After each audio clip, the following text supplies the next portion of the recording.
big manometers. Maybe the nurses took them when they bugged out with the patients.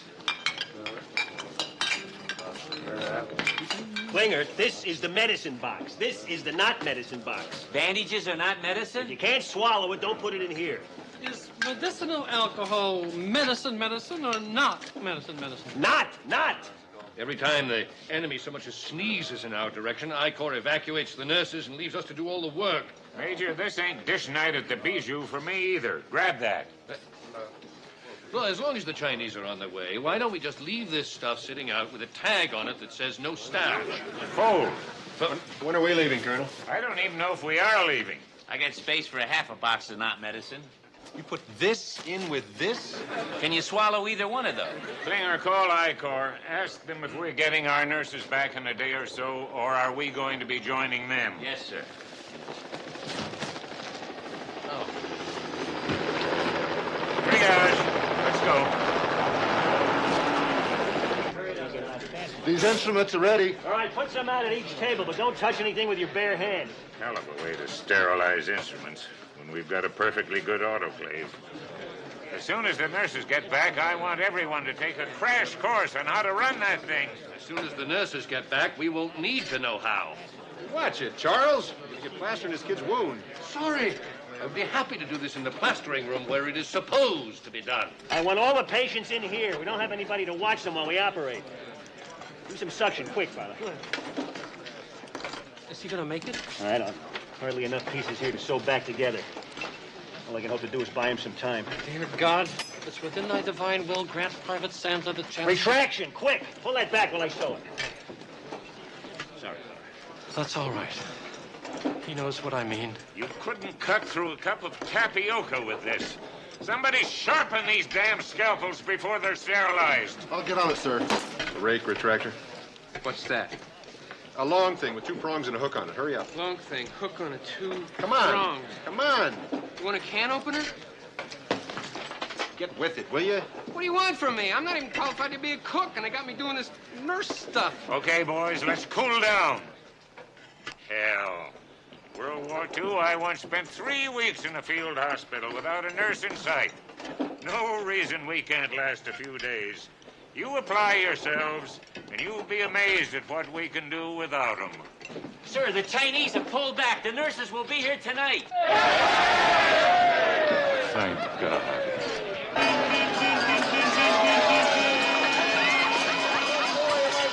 Don't go away like that again. We missed you. Oh, and we missed you. And we had this great idea. Who had a great idea? Kelly. Kelly had this great idea. It's fantastic. You're going to love it. You know those crummy old records we've got in the jukebox? Do I? We hold the record for old records. Well, I traded them in at the evac for brand new ones. We've got Doris Day, Frankie Lane, Johnny Ray, Patty Payne. And we're throwing ourselves a welcome home party at the Officers Club, and you guys are invited because we're sick of dancing with each other. Listen, we've got Jitterbug, Cheek to Cheek, and especially for Hawkeye, 6 different Lindys. Kelly, thank you. God, you're in luck. I do a great Lindy. In fact, I taught Lindy everything she knows. Oh, great. When we're through doing this, maybe we can dance. Hey, you guys, we're going to meet at the Officers Club in half an hour. Wonderful. The day after tomorrow? Well, why are you Well, how could you do this to me? Why are you so worried about one little inspection? I haven't been here in 5 days. Couldn't you have postponed it until we got settled? Well, that's the thing. Colonel Buckholz wants to see how long it takes you to get settled in after a bug out. Buckholz! She tries to lower your rating if you can't tell a sterile scalpel from an unsterile one by just looking at it. Well, you better get on it first thing in the morning. I better get on it right now. Hold it! Hold it! We got patients in post-op and we have an inspection the day after tomorrow. I want the nurses to meet me in the OR in 10 minutes. No, it's not going to take that long. I'm so sick and tired. How could they do all this in just 5 days? Get to work. I'll be right back. Cover yourself up. I'm coming in. Oh, good. You're in bed. Get a good night's sleep. Thank you. Can I tuck you in, read you a story, get you a glass of hot milk? No, I'm fine, thanks. Everything okay with you? The OR is in a shambles. There are instruments covered with plaster. The door to the autoclave is hanging on a hinge. All of the equipment is mislabeled, mismatched, or just plain missing. Thanks to you doctors, I'm going to get thrown out of the Army because I don't know where my own equipment is. Now, calm down, Margaret. If we messed up a bit, then it's only fair that we help you tidy it up again. Now, me and the other doctors will be there tomorrow morning at 8:30 sharp. 7. 7 is better.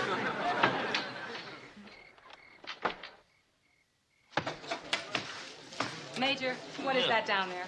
That is a floor, which, astonishingly enough, I am sweeping. That plaster will not come off with a broom. It has to be scraped off with a razor. Winchesters do not shave floors. Do Winchesters heal quickly?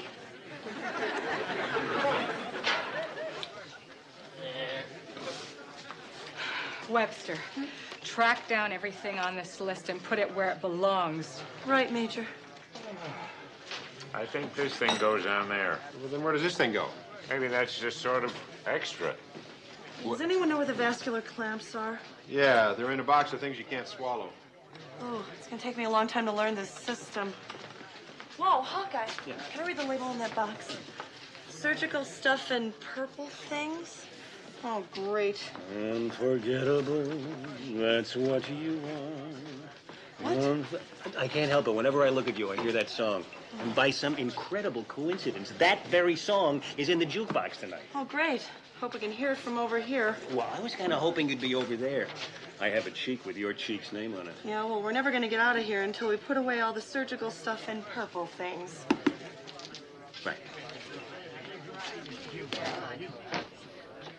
Hey, hey, good looking, what you got cooking? How's about cooking something up with me? I'm cooking hemostats. Some moron broke the autoclave. Whenever I look at you, I hear that song. And by some incredible coincidence, that very record Tell me is in... after work, okay? I have a cheek with your cheek's name on it. What am I doing wrong? It's the songs. The songs. They don't sound sincere enough. I don't know. I thought they were kind of cute. Maybe if I just said something simple, like, listen, why don't you and I dance the night away? That would work on me. Okay, great. I'll try that.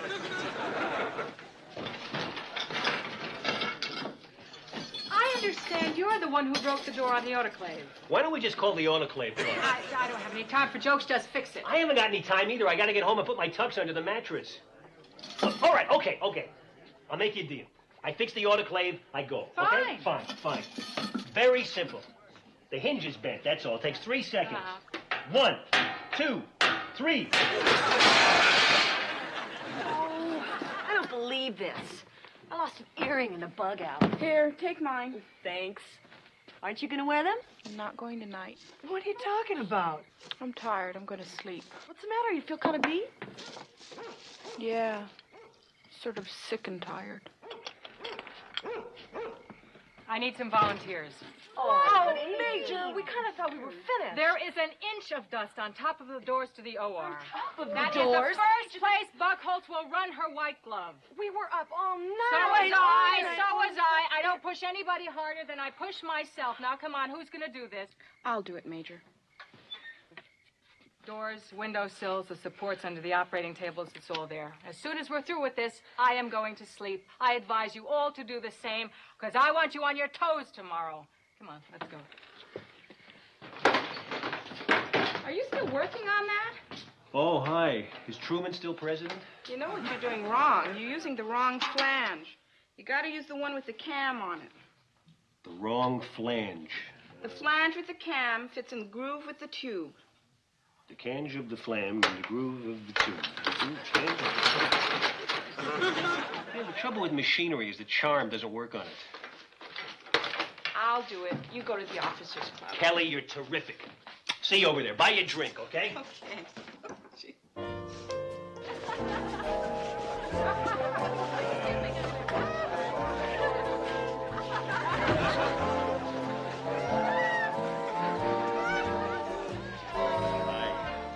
If you're not busy later, I thought maybe you and I could drag our feet together. I'd love to, Captain, but she asked me first.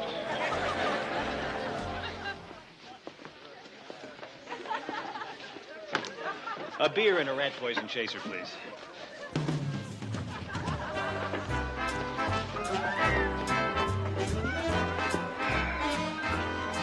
So, you wouldn't want to dance or anything.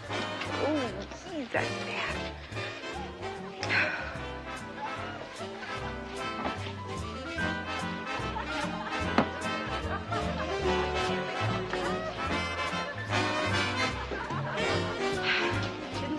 time at all.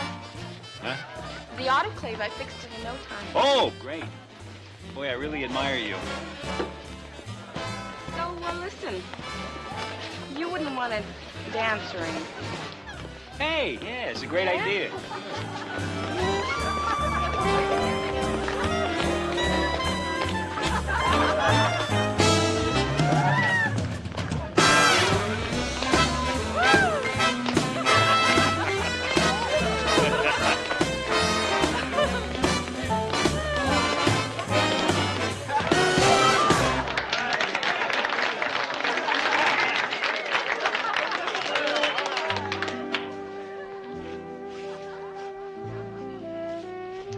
Why don't I buy you that drink now? Yeah, sure. Great. What would you like? Oh, I don't know. I'm not a big drinker. Something light, I guess. You want another scotch on the rocks? That'll be fine. Well, where'd you learn to Lindy? Oh, taught myself. Oh. Actually, I do the same step to everything. Oh, I love to dance. I learned from my brother. He's a great dancer. We used to practice all the time in the backyard. We'd put the radio on an extra long extension cord and go out behind this big fence so his friends wouldn't see him dancing with his little sister.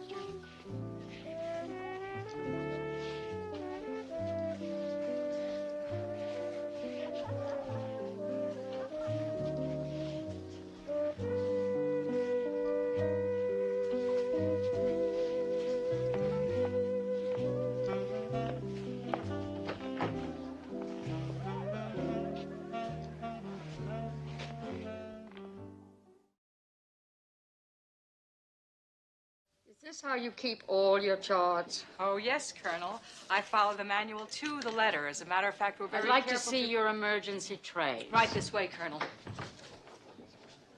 Colonel, I've inspected the OR. Did you inspect the tops of the doors? Sorry, Colonel, I forgot. Then you're saying you haven't inspected the OR. I guess not, Colonel. Right this way, Colonel. Is this how you always keep your emergency trays? Yes, Colonel. As I was saying, I follow the manual as if it were my Major, Bible. I can see that everything is according to manual. Do you have some rule that says you can't do better than that? She's really something, huh? You think we should call the morgue and see if a corpse is missing? Shh. Oh, right. There's an inspection going on. Friend doesn't look so sick. Maybe we should rearrange the patients so all their wounds are lined up. Quiet! Oh, right. Shh. Colonel Buckholz is a real peach, isn't she? Yeah, with Steel Wolf for fun. What is this? You only kid around with guys with big feet and cheesy mustaches? Looks that way, doesn't it? What's the matter? Is something wrong? Not with me, there isn't. Could I see you outside, please?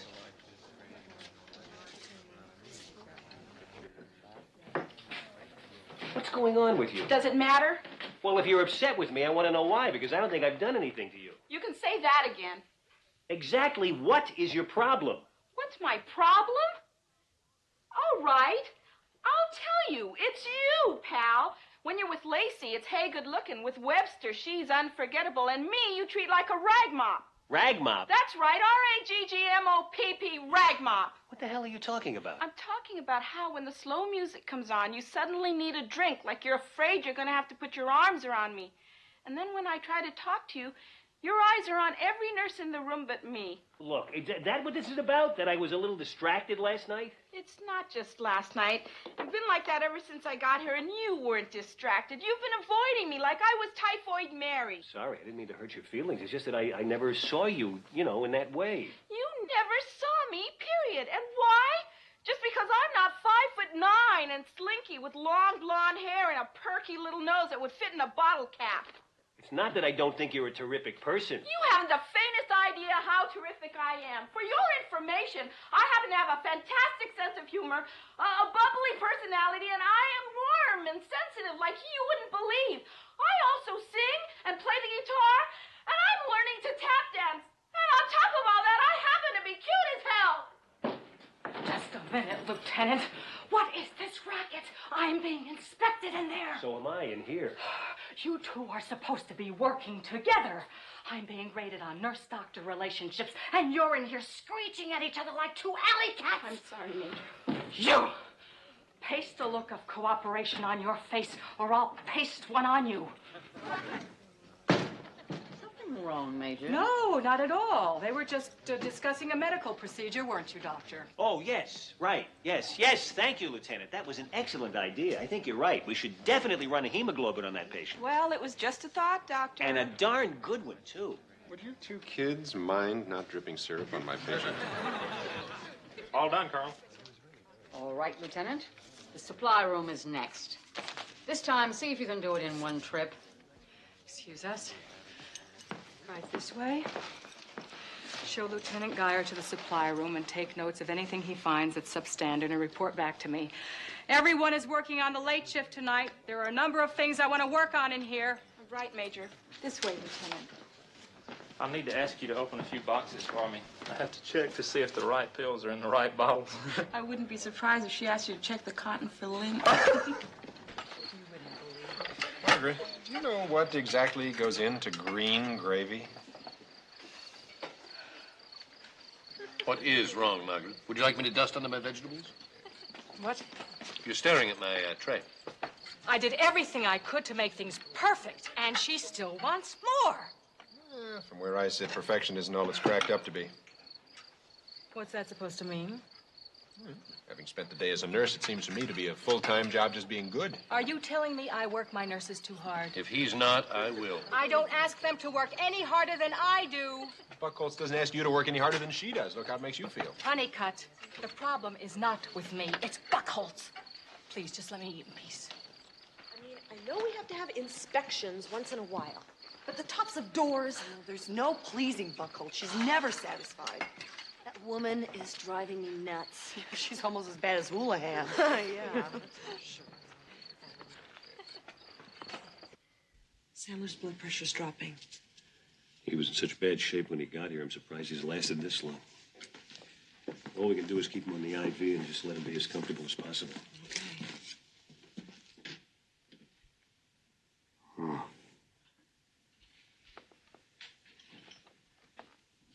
Where are you? Shh. It's okay, I'm here. Sarah? Yeah. It's Sarah. I'm here. Do you feel me holding your hand? I'm scared. Don't leave. It's okay. I'm here. I'm not going anywhere. I feel awful. Don't think about that. Just think about the good stuff, like all the things we'll do when you get better, like we could go for a ride in the car. We could have a picnic, maybe. By a creek. Sure. We'll spread out a blanket, we'll sit by the water, and I'll make us something to eat. Yeah. I'll make fried chicken. Oh, no. No, not your fried chicken. It's horrible. I forgot you don't like it. We'll make sandwiches. Bologna with mustard and white bread. Sure. Sure.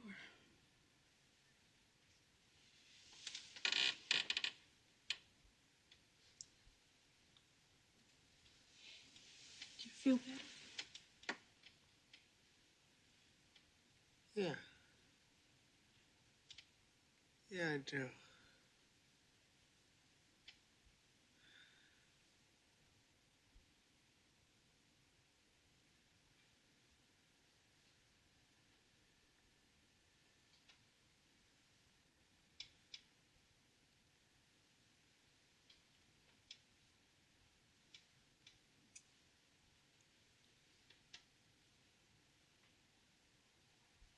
Writing up my report tonight, and it'll be filed in I-Corps in the morning. You should be hearing something in the next few days. I hope you found it satisfactory, Colonel. You have my notes on the supply room. Yes. If you want to overhaul it tonight, I'll reinspect it in the morning. Thank you, Colonel. I'll think about that. I like a good, tough inspection. Sharpens everybody up. Well, I've certainly learned a lot from this one. Yes, Yes. good. Then I'll see you in the morning. I get up at 0500. Good night, Colonel. Major, I'm going over to re-catalog the equipment in the supply room now. Do you want me to rearrange the shelving, too? I'll tell you what I want you to do. I want you to take the night off and get some rest. You do? Mm-hmm. And have some fun. No kidding. Thanks, Major.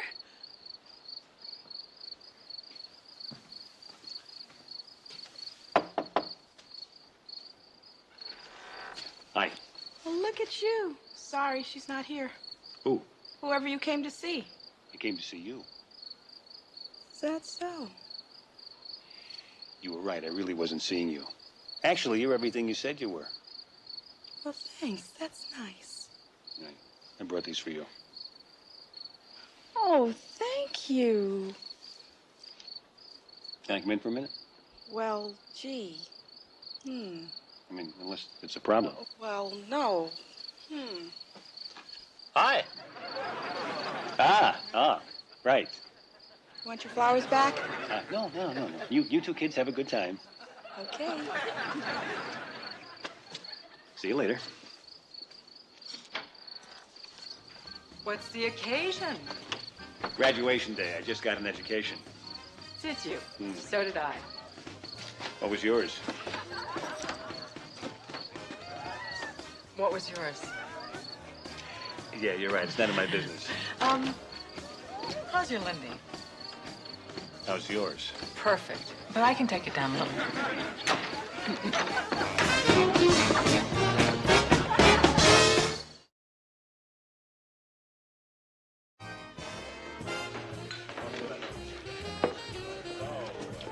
Two more beers. Hi. You okay? Fine. This would by any chance be your rating from Colonel Buckholz, huh? I really don't know, and I couldn't care less. Aren't you going to open it? If it's such a big deal to you, you open it. You don't even have to tell me. I failed. Well, I did everything I could. I'd do the same thing all over again. There's no reason to put myself and everybody else through hell to satisfy some crazy notion that good is never good enough. So you can just put it away. I know what it says. What does it say?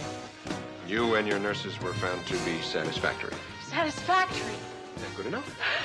You bet your life that's good enough. I would have killed myself for her and she wouldn't give me a better rating. This way, I did my best. I passed, and I get to live to enjoy it. Good for you, Margaret. Good for you. Thanks, BJ. Bottoms up. Later. I paid a nickel for this song. Well, she threw.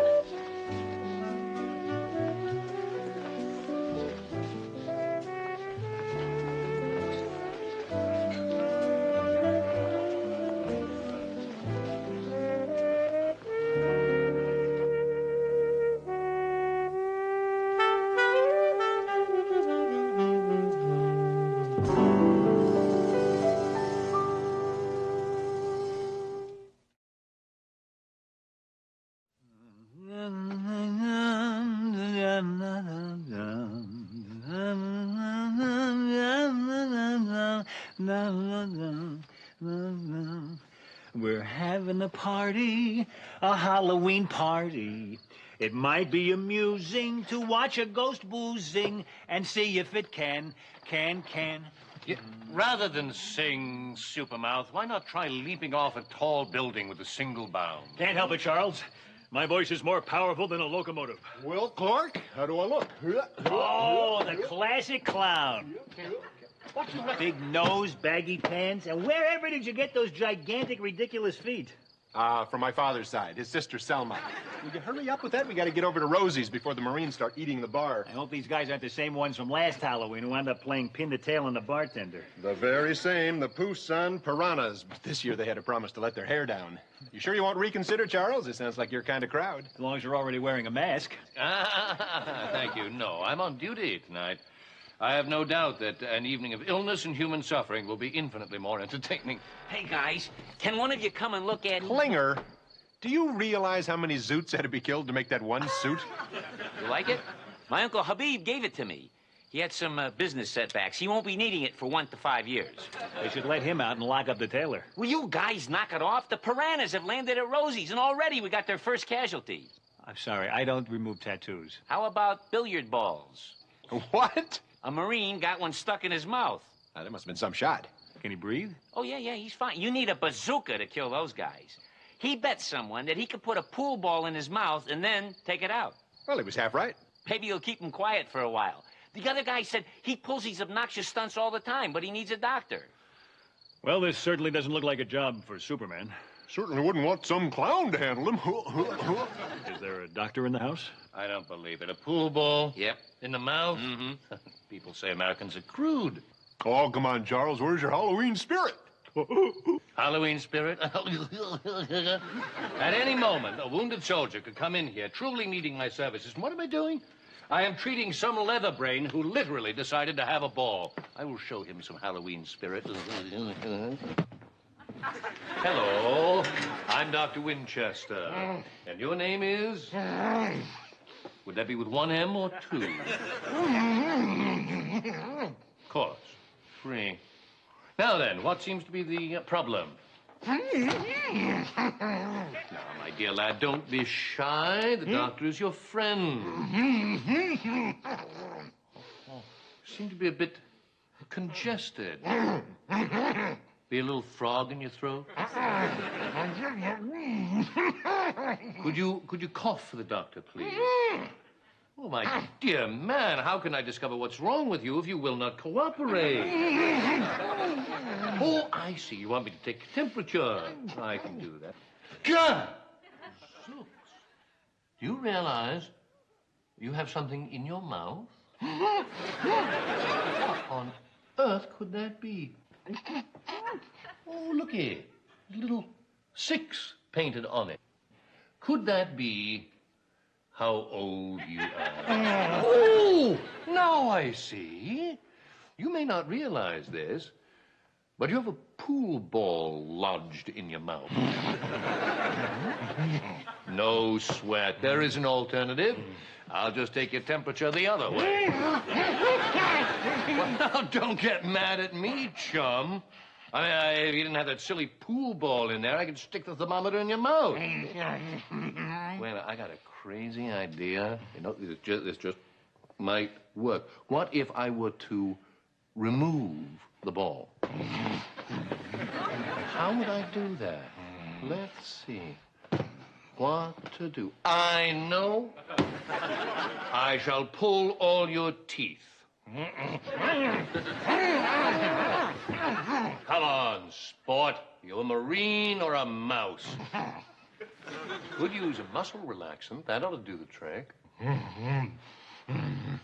But it is the wimp's way out. Be forewarned, Private Moscone. The next time we meet, I plan to perform major surgery, whether you need it or not. Gee, Beej, I thought you'd have one of those cute little clown cars for us. Bozo Jr.'s using it tonight. Howdy, partners. Going our way? If it isn't Buffalo Bob and Madam Woo! Now I know why cowboys are bow-legged. Chaps chafe. My, that's quite a dress you don't have on. What a waste of my X-ray vision. Now shut your flap. You gotta admit, Margaret, that slit is as high as an elephant's thigh. When will you two ever get out of puberty? He's in puberty. I'm in love. Germ. Attention all personnel. Some party guests have arrived, dressed as wounded soldiers. Party crashers. Too bad the enemy was dressed to kill, huh? I need a doctor here. I've got a belly wound. We have stat. What's with the toe tag? Battalion 8 sending their dead? Tommy's got a push on. Battalion 8 had to move back. We were the only way to get them out. I need a doctor here. Honeycutt, help the living. Kid's a Catholic. Where's Father Mulcahy? He's at the orphanage, having a Halloween party for the kids. You better call Graves Registration to come by for that boy. Yes, sir. Halloween in Korea, bobbing for shrapnel. What in blazes is going on over there? The Piranhas probably found a winner for Pin the Tail on the bartender. If they got returns on their empties, they'd get a fortune on their heads. Now what? Uh-oh, I better go check. It's got to be the generator. Maybe one of the Marines tried to swallow it. When I was a kid, Halloween wasn't for getting pie-eyed. It was for getting the skivvies scared off of you. Oh, come now, Colonel. Hobgoblins are the hobgoblins of little minds. Oh, I don't know about that. I've seen some pretty odd things in my day. One night back in '39, Mildred had a dream that her brother Calvin came into the room, sat down at the foot of her bed, and shook his head at her kind of sadly.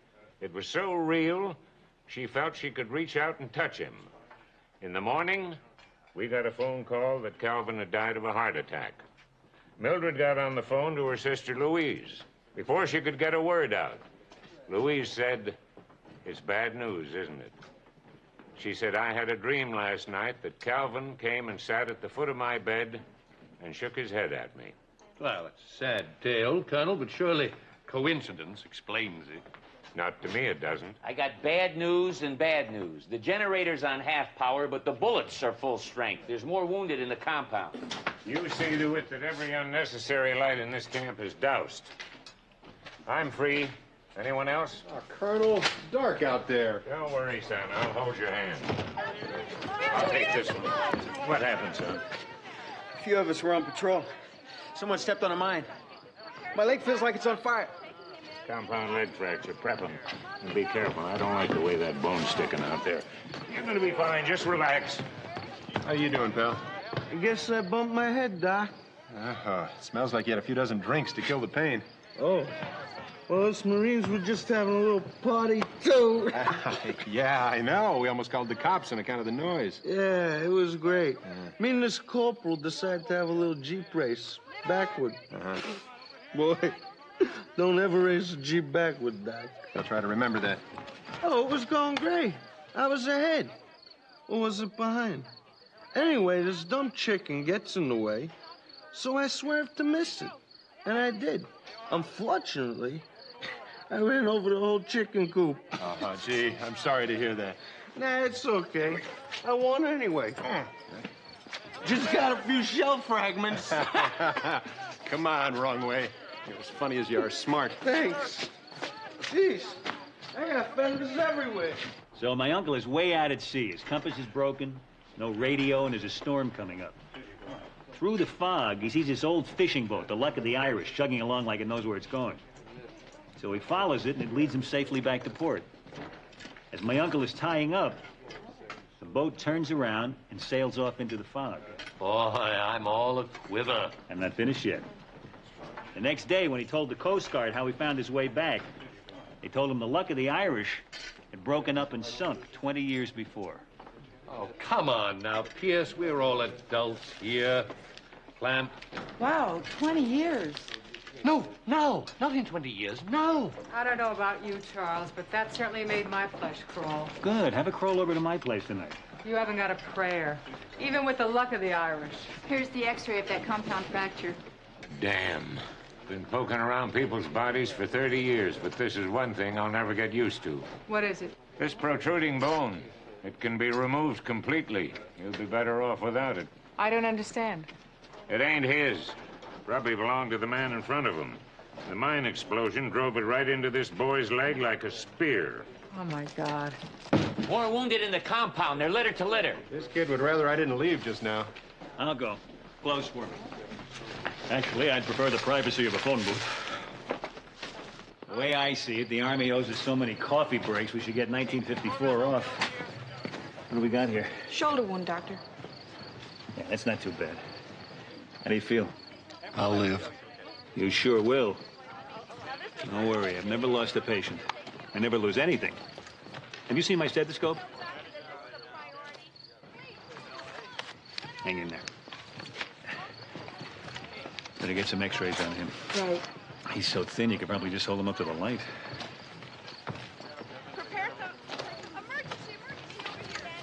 Can't somebody at least cover up this poor guy? I'll get a sheet.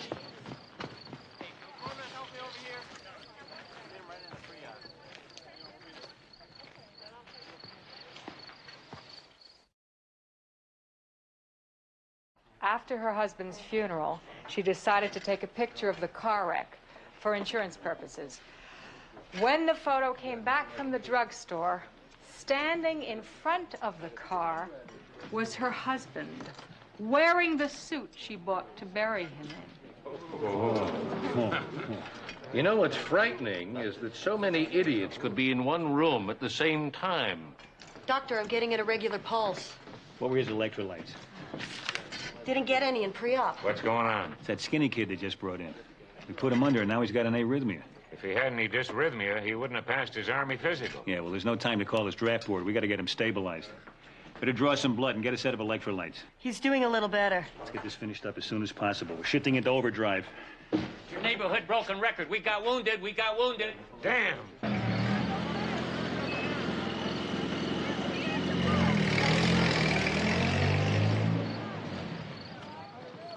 Shrapnel in the leg. Excuse me, sir. I'm looking for the CO. Look no further. Give him morphine. I understand you have a Marine corporal here, Roboski. He came in earlier. Him and a lot of others. Well, this is the one who had the Jeep accident, sir, backed into a chicken coop. Not now, Sergeant. I'll only take a second, sir. I just want you to know that man should be considered a prisoner and confined to his bed.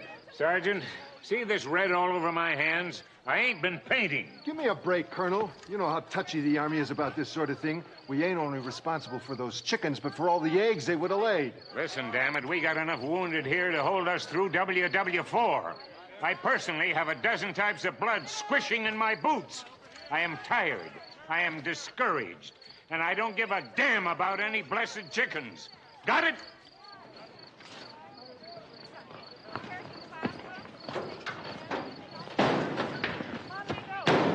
Graves registration. That's him. Sign here, sir. Sure, why not? He's just another number, right? Sir? Forget it. Now, if you don't mind, I'd like to keep you boys from getting any busier. What a ground. The old man must have saddle sores. Yeah. Well, let's get him loaded up and then get some coffee. Good idea. I'm dead on my feet. Here are the test results, Doctor. I thought so. His electrolytes are lousy. The potassium's real low. Well, I'm not surprised. This kid's about 20 pounds underweight, I think. Malnutrition? That's all I can figure. We gotta get some food into this guy. It'll be the first time the mess tent ever saved a life. I don't want to hear it, Klinger. I don't want to say it, sir. Major? Oh, damn. Good heavens, more Halloween-is. Yes, I had a little accident, sir. Of course, you were dropped on your head when you were a child. What happened recently? I sure made a mess out of my hand, sir. I hope you got the license number of the jaw that jumped in front of this. Wasn't a jaw. It was a fan. Fan? Oh, a rabid admirer, eh? Electric fan. I bet this guy at Rosie's I could stick my hand in it and pull it out before it got all sliced up. Congratulations. You've just answered the question. What is the lowest form of marine life? Well, you're lucky. It doesn't seem to be any tendon damage. I want you to go through that door, right there, eh? And tell the nurse you have a boo-boo, and she'll clean that out for you. Just for the hell of it, why don't you have your head x-rayed? See if anything shows up.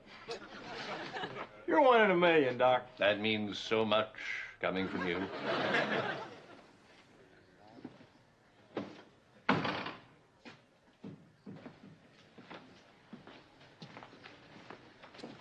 Hi, I brought you something. Voila, pumpkin pie. I almost became a casualty saving the last piece for you. It's not bad. Take it away, Doc. You're suffering from malnutrition. You really ought to try to eat something. Don't want it. Go ahead, it's delicious. Hey! What gives? Nothing. I know our food is lousy, but nobody does that without a damn good reason. Come on. Whatever's bothering you is not going to go away unless you talk about it.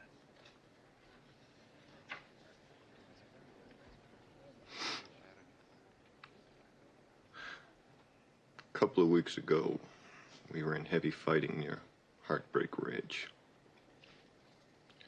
We held off a bad Chinese assault for days. They threw everything they had at us, even hand-to-hand combat. We stood our ground. When they finally withdrew, our CO was real proud of us. Thought we deserved an early Thanksgiving, so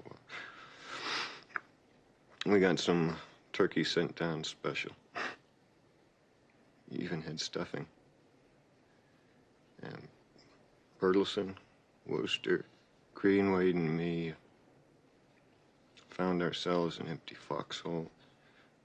Started to chow down. It was the first laugh we had in weeks.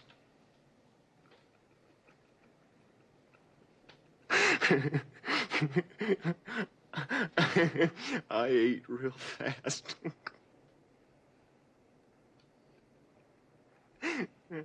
I didn't want to miss out on seconds.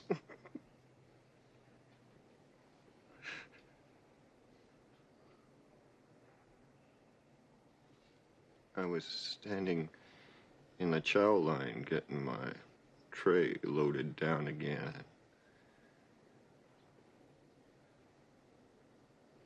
All of a sudden, there's an artillery burst.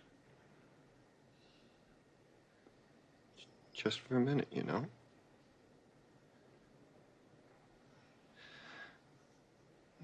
When I ran back to the foxhole,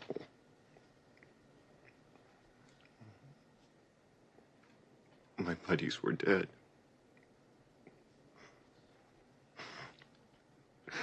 Every one of them. They all looked so surprised. I'd be dead too if I hadn't been such a pig. And you haven't eaten since then, huh? I can't even look at food. Look, Scala,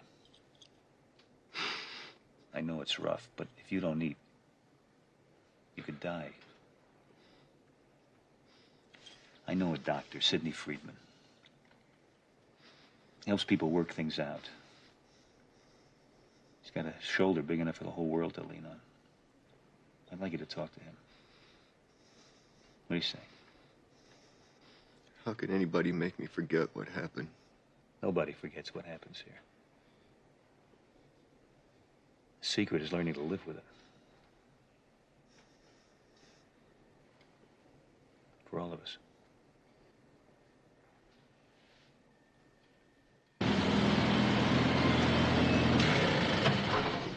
Hiya, Father. You look pretty beat. Boy, those children sure ran me ragged. You don't look so invincible yourself. Yeah, well, things got a little hectic here, too. Oh, my. Casualties? A lot. Any deaths? Just one, and he came in dead. Matter of fact, he was Catholic. Well, is he still here? He should get last rites. Yeah, he's, I think those guys are taking him now. Oh? Hey! Hold that truck! What is it, Father? It's a dead soldier you're carrying. He hasn't had last rites. Okay, Father. I guess it's the least we can do for him.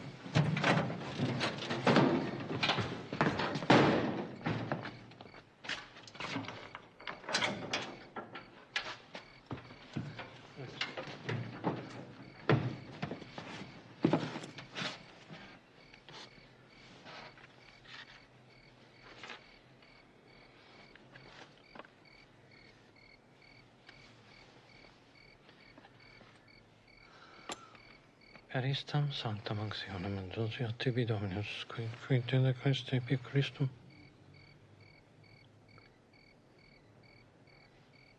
Oh my God.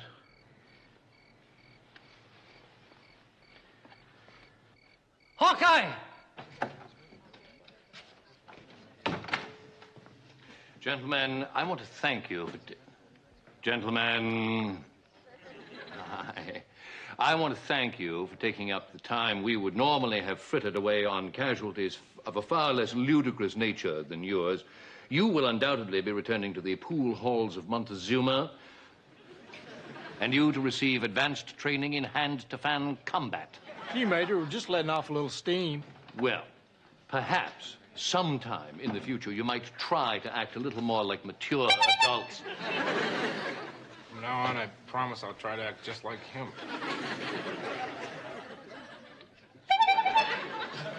Well, he is from California.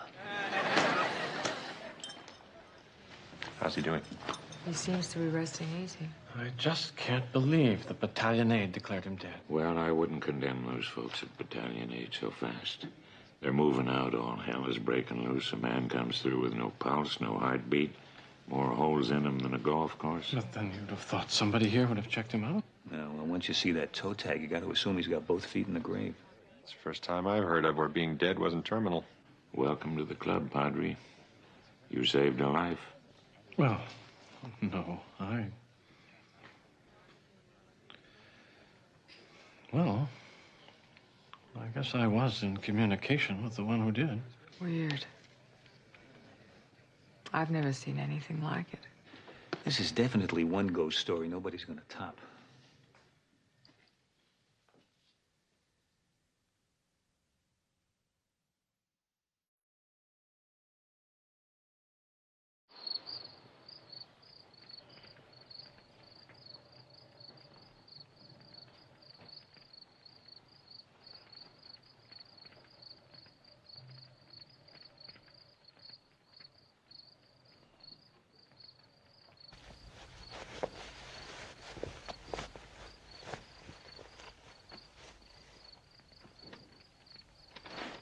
Yeah, Panica, did you hear that?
Believe me, this hurts you a lot more than it hurts me. Don't worry, you'll be okay. Monsieur bien? French unit, sir, got mortared. Okay. You're gonna be okay. North Korean pilot, Doctor. Bullet wound in the shoulder. You're always gonna be fine, Lieutenant, but I'd hold off throwing the curveball for a while. Doctor, can you tell me how long it's going to be? I got orders to get this guy out of here. As soon as his infection clears up. The ROK troops must have stopped sterilizing their bullets. Salut. Salut. Ça va? Vous avez le bonjour de la Croix-Rouge. Ah, this is one of our doctors, Major Winchester, Martine Leclerc. How do you do? Bonjour.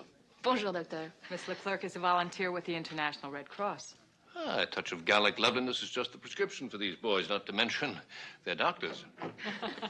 Your man is right over here, Major. Excuse me, sir, this man's a prisoner of war. Not anymore. Major Reddish is in charge of Lieutenant Chonghua Park as of now. By orders of General Mark Clark. From here on, you answer to me. Congratulations, Chonghua. How's it feel to be America's newest war hero? You read me, son? He doesn't understand loud English either. But we have a farmer up the road who translates for us a lot. Negative, Colonel. I've already sent to HQ for an official interpreter. Now, we can't trust such a highly sensitive diplomatic matter to some ox cart driver. What's up, Colonel? Major Reddish is here to award Lieutenant... If you don't mind, Colonel, I'd like to tell it. Chonghua here has just won himself a $100,000 reward. 100 G's, son.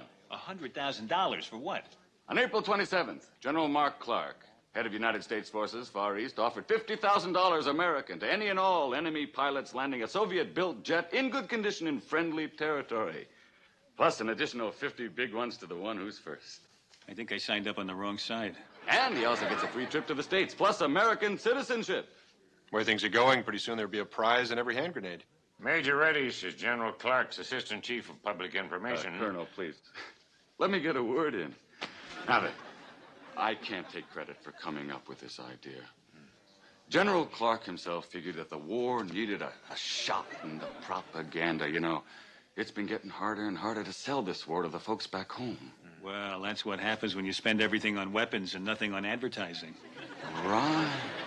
And we figured just what we needed was a couple of good turncoats to get the public behind us again. Thanks to Lieutenant Chonghua here. We got it. Thank God. Hi, ladies. Allow me to introduce myself. I'm Hawkeye Pierce. Pleased to meet you, Captain. Oh, you're French. I've been wearing your cuffs for years. Oh, Pierce. There's nothing like the way a French accent fits into an American ear. It's ladies' night. Well, I know when I'm not wanted. What does it take for you to get the message? Well, looks like you have the crucial vote. Oh, but je regrette, mon ami, but after all, we are talking. Please excuse us. Oh, okay, fine. But if you're gonna change your mind, you better hurry. Offer expires midnight Saturday. This Hawkeye is a doctor? A lot of people around here find him irresistible, including himself. He acts very much a little boy, doesn't he? Oh, believe me, he's not acting. You know what's wrong with this war? Yeah, the French aren't on my side. Not enough heroes. But Changhua is going to take care of that. For $100,000 plus transportation. Charles, did you realize that for only a few $1,000s, your father could sponsor a Korean deserter? Yeah. If you gentlemen will excuse me. You're wasting your time, Charles. Take it from someone who's met the French resistance. Good evening. Hello, Major. Please sit here. Thank you. What did he try that I didn't? Maybe sincerity? Sincerity? I could fake that. So you like the museums of Paris? Yes, especially the Jeu de Paume. Spent half my time there. Incroyable, n'est-ce pas? I much prefer to the Louvre. I love the Impressionists. C'est un joli endroit pour les amoureux. Excuse me, what was that? I didn't understand that. Oh, I say, it is a nice place to go when one is in love. You know, when I was 7 years old, my father was stationed in Fort Bliss. That's in Texas. And my mother used to take me to the art museum in El Paso. How cultural. When I realized that I was actually looking at Monet's Peace Beneath the Lilac Trees, the real thing, not some processed print in an art book, it was overwhelmed. I hate to break this up, but I really have to go.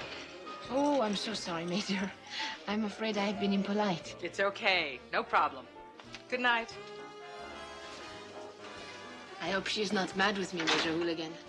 It's true, Nathaniel. How could anyone be angry with you? Major. Please, call me Charles. Charles, let me tell you of one experience that was even more memorable for me. Yes? It was soon after the war, and Paris was once again the city of light. Some friends and I decided to treat the occasion with the grandeur it deserved. We got dressed as elegantly as we were able, and we hired a carriage to take us to the concert. And this tribute was inspired by who? Toscanini. Heifetz. No, Spike Jones. Spike Jones? Charles, Spike, he makes me laugh. He's fun. Surely there must be some silliness that makes you laugh. No. Are you familiar with Tom and Jerry? The cat and mouse in the cartoon. Yeah. It just, it just kills me when Tom runs right off the kitchen table but doesn't fall. So he just hangs there in midair, his little feet going furiously, and then he looks down and suddenly... Don't you dare tell a soul. Good heavens, we have talked all night. I'm due in post-op in half an hour. Oh, monsieur, where did the time go? You'll be so tired. Oh, no, quite the contrary. I feel quite refreshed. Well, he wasn't in his bed all night, so where else could he have been? Oh, come now, Hawkeye. Let's not jump to conclusions. On the other hand... Don't worry, Father. I'm sure there's a perfectly sordid explanation for all this. That Joy de Vivre of hers might be just the thing to oil his hinges. Your translator is here, sir. This is Jun Sung Yu. Oh, it's about time. Put her there, Major. And so, on behalf of Mark Clark, you will be awarded $100,000 and U.S. citizenship. 그래서 클락 대장의 이름으로 당신께 상금 10만 불과 미국 시민권을 드리겠습니다. 오해야. 고장이 있어서 내렸어. 우리나라 인줄 알고. 영훈, 상금 다 싫다. 막 클락 누군지 몰라. He says this is a mistake. He had engine trouble, thought he was in the north, and put his MiG down on the first road he saw. He wasn't trying to be a hero. He was trying to, as I believe you would say, to save his fanny. That's close to the way we'd say it, yeah. He says he wants to go home. Never heard of Mark Clark, and you can keep your money. This is a disaster. This is the biggest PR project of the whole war, and it's slipping through my fingers. I don't believe this. Yesterday, he was shooting at us. Now you're offering him a fortune to go to the States. What about all our guys who'd be thrilled to go home for nothing? Tell the ungrateful fool he can forget about home. He either goes to the States or he's a prisoner of war. 미국에로의 망명을 동의하지 않으면 포리오 수용소로 갈 길밖에 없다는데. 그러면 포리오 수용소. He says, if those are his choices, he prefers to become a prisoner of war. Bonjour. It's bonsoir now. Yes, indeed. You're right. These are for you. Yes, see. They're quite, Scraggly? wee but lovely scraggly. They're the nicest I could find without actually going into the minefield. They'll look a great deal better if you would share this with me. Chateau Petrus, formidable. Yes? May I? Direct from the Pomerol via Geller Brothers Liquors on Commonwealth Avenue in Boston. Voila. Martine, there's something I want to say to you, and I'm afraid I don't quite know how to do it. You could try looking at me. This may sound strange since you've only been here a few days. Nevertheless, in that time, I've come to feel as much for you as any woman I've ever met. Yeah. To you. To us.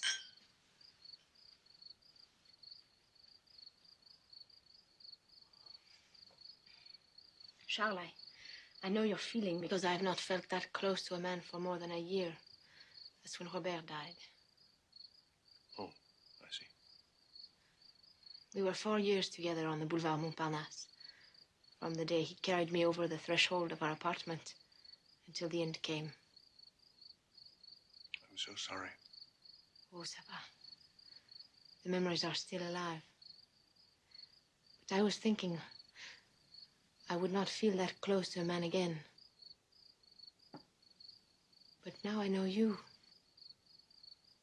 I think perhaps it is possible.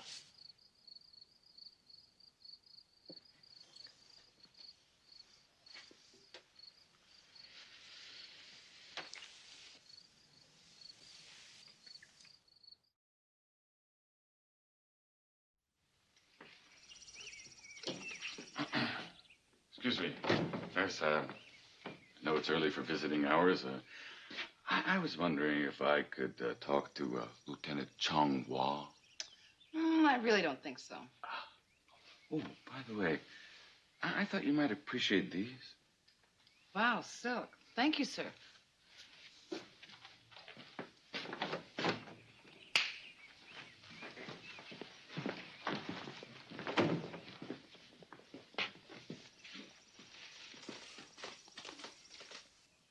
Morning. Changhua, all this fine American merchandise is for you. 훌륭한 미국 Milko 제품들을 다 Portable, 당신에게 드리겠습니다. simulated leather case, 가죽케이스에 ever 들어있는 sharp chick, 필코 pen and 라디오, pencil set with retractable 식상표에 ballpoint 에버샵 자동식 pen, 연필과 펜, electric razor, 무슨 settings, any type 시험에든지 of beard, 적절히 조절할 수 있는 handsome 전기면도, pinstripe 그리고 suit with 최신 two 유행 pair of 신사복과 pants. 여분의 바지 한 벌. 고마워 나. 난 우리나라에서 살겠다고 전해줘. Lieutenant appreciates your generosity, but he still wants to remain in his own country. Major, this patient's chart doesn't call for bribes at 6 o'clock in the morning. Captain, I got permission from your nurse to come in here. Well, the stockings didn't quite fit my conscience. Here. Now leave him alone. Why are you guys so damn gung-ho to take this commie side? Don't you see what a sham this is? You're trying to package this whole war like a box of cornflakes. Keep it going with the old hard sell. Push, pull, click, click, change sides, that quick. You really want a guy leading a parade down Broadway with his arm twisted behind his back? Look, fellas, I'd like to have a hero who loves us. That was my first choice.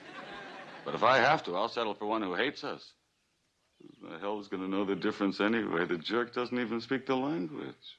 We're going to know the difference, and since we're his doctors, we're not releasing him until he's ready. I'm due at HQ to brief General Clark on this situation. When I get back, I'm bringing his personal physician to authorize Lieutenant Changhua's release. So you just stay here. And you two, take real good care of our boy. 6:15 in the morning. I'm not usually this upset till 9 or 10. You say we get some coffee. Yeah, you want some coffee? Come on. Thank you. It's a nice break for you to get away from Reddish for a while. It isn't easy shoveling manure in 2 languages. Oh, I don't think Major Reddish is such a bad man. What he's offering the lieutenant is a better life. Maybe, but he doesn't seem to think so. Sometimes a person can look at a good thing and doesn't even know it. I was saying that to a nurse just last night. You know, I was once in a painting very much like this. You were, really? I had a friend, Philippe. He was an artist. One day we went to the countryside near Honfleur, and I posed for a painting which he called Beauté pure, un pique-nique. What does that mean? Nude at the picnic. You posed nude? Wonderfully French of you. I had a wonderful time with that painting. Philippe, he owed quite a bit of money at a bistro on the Boulevard Saint-Michel. To pay it back, he gave them the painting. I used to enjoy eating at the table underneath the painting. And I would watch the people look from the painting to me and then back again. Didn't your husband mind your posing nude, or was this before you were married? I was never married. And even if Robert was my husband, he would not mind. You weren't married. I understood you to say that you shared an apartment. Yes, but I don't want to talk about Robert. It still makes me sad. And this is a time for happiness, huh? When the war is finished, I would like to come to your country. It would be so nice to meet your family. Your sister, your father and mother. The seat taken? No. Garrison, a whiskey and water. How about a refill, Winchester? No, I'm fine, thank you. What's the matter? Your lady friend busy Red Crossing tonight? Yes. I can understand your attraction for mademoiselles. I knew my share back in the First World War. Of course, I was PM, pre-Mildred. One I'll never forget was Danielle. She was an older woman of 20. She worked in a boulangerie in Soissons. She was very sophisticated. At least I thought she was, because she could pronounce boulangerie. We spent the better part of the Battle of the Marne hanging on to one another behind the bread racks. Wonderful woman. Made me feel safe. To this day, Mildred can't understand why I get misty-eyed every time I crack open French bread. Can't understand it. Well, hello, little lady. Say, did you ever find yourself in the town of Soissons? Yes, why'd you ask? Oh, you remind me of an old friend from there. How nice. Well, sit down.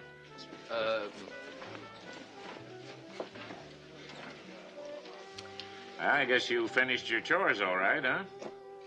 I was not working. I was waiting for a friend who was supposed to come visit. I'm very sorry, Martine. I'm not feeling very well. I thought I'd stop in for a drink before I go to bed. Might help me sleep. Oh, that's too bad. Well, it's nothing very serious. Colonel Potter's been very nice company. You'll excuse me, please. Oh, Charles, leaving so soon and so alone? Shut up. If you boys don't have a better offer, why don't you come and join us? Thank you, Colonel. You don't mind if we sit in? Please excuse me.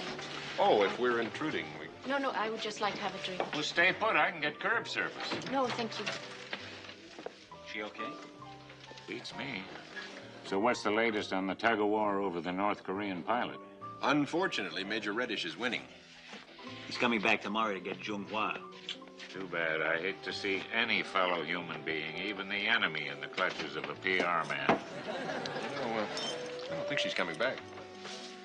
If Winchester's giving her the gate, I hope he knows what he's doing. Sometimes a man can have an awfully good thing staring him right in the face and not even know it. You know, you're the second person who said that to me today. Okay, I'll hold. He's ringing him right now. Hello, Major Reddish? Captain Pierce would like to talk to you. Major? Sorry to bother you at this late hour. I just wanted to congratulate you as soon as I heard the news. Yeah, that's right. You got yourself a hero. I don't know how. Could be the picture of Rita Hayworth the guys in post-op were passing around. I know she always makes me want to go home. To mine or hers, you know? Huh? Oh, well, yeah. How's first thing in the morning? We'll have them all ready for you. Yes.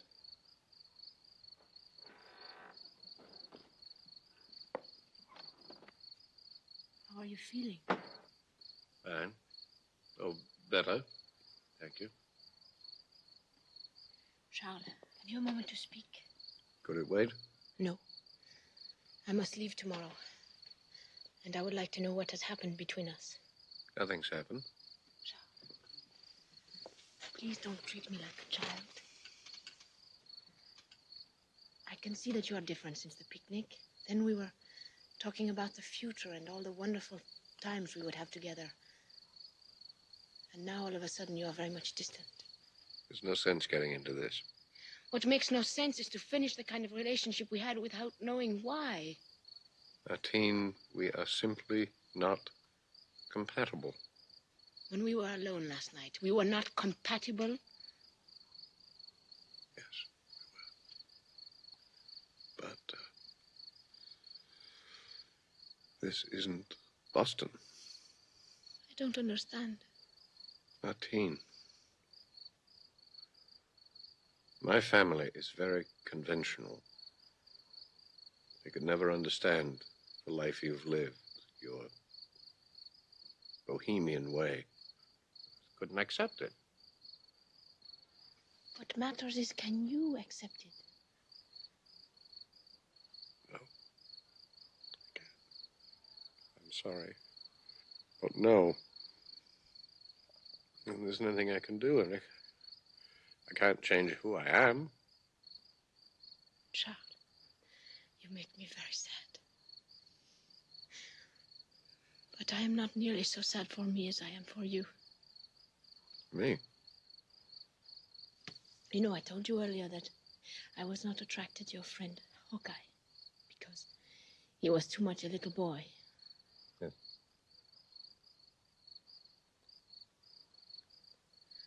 I can see now that you are not enough of one.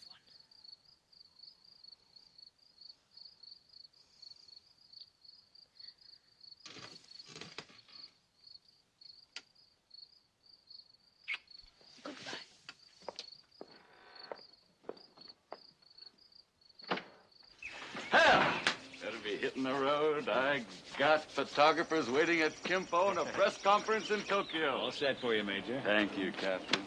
Yep, Lieutenant Changhwa's picture's gonna be on the front page of every paper in the U.S. of A. Click, click.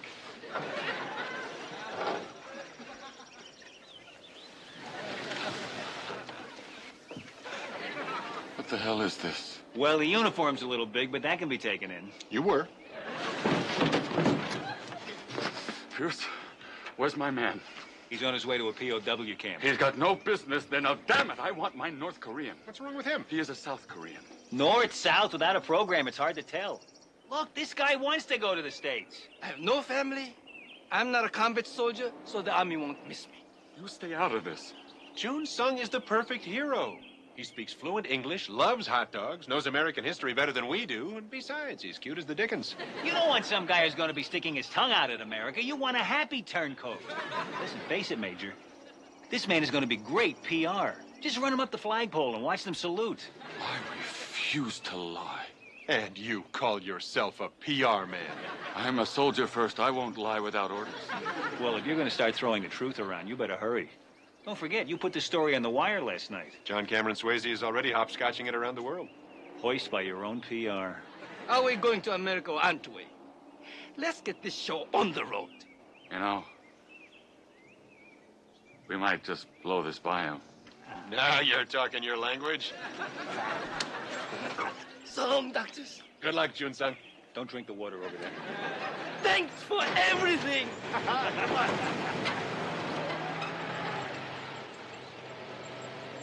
I think he'll make a great hero. Yeah, as long as nobody asks him to fly a plane. By now, June Sung's probably pulling ticker tape out of his hair. Yeah, pretty soon he'll be eating cheeseburgers, looking for a split level, and cheating on his income tax. I feel kind of sorry for Chong-Hua. I know it's what he wants, but a POW camp isn't exactly a day at the beach. Well, maybe our going away gift will cheer him up a little.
I have a weather report from the showers.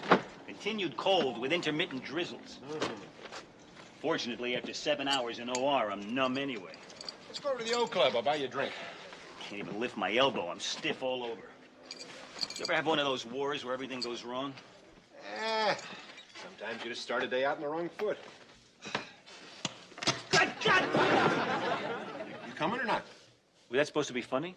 What? I just fell on my face. You know the problem? Your boot's nailed to the floor. You know, I wouldn't mind a joke if it had some intelligence, but this is stupid. Yeah? It's dumb. That's not a joke. It's carpentry.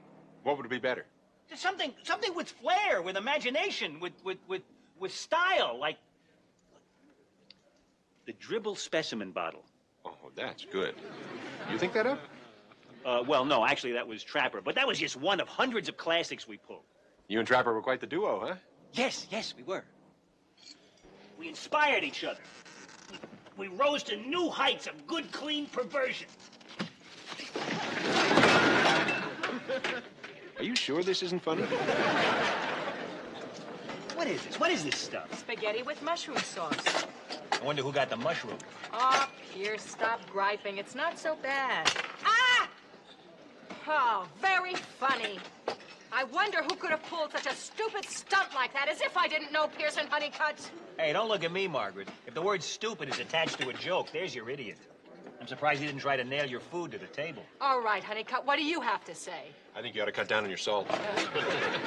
I must admit that's quite a joke there, Honeycutt. Puts you right up there with 8,000 Shriners. Now that you mention it, that one does have whiskers on it. Seems to me the pranks used to be more original in the old days. Ah, the good old days. You mean like when Trapper was here? Trapper was a scamp. Oh, I remember one time. we had Wash hung out to dry, but Trapper stole Colonel Blake's underwear. Strung his shorts from a kite and flew them into enemy territory. Skivvy's on the wing. That's rich.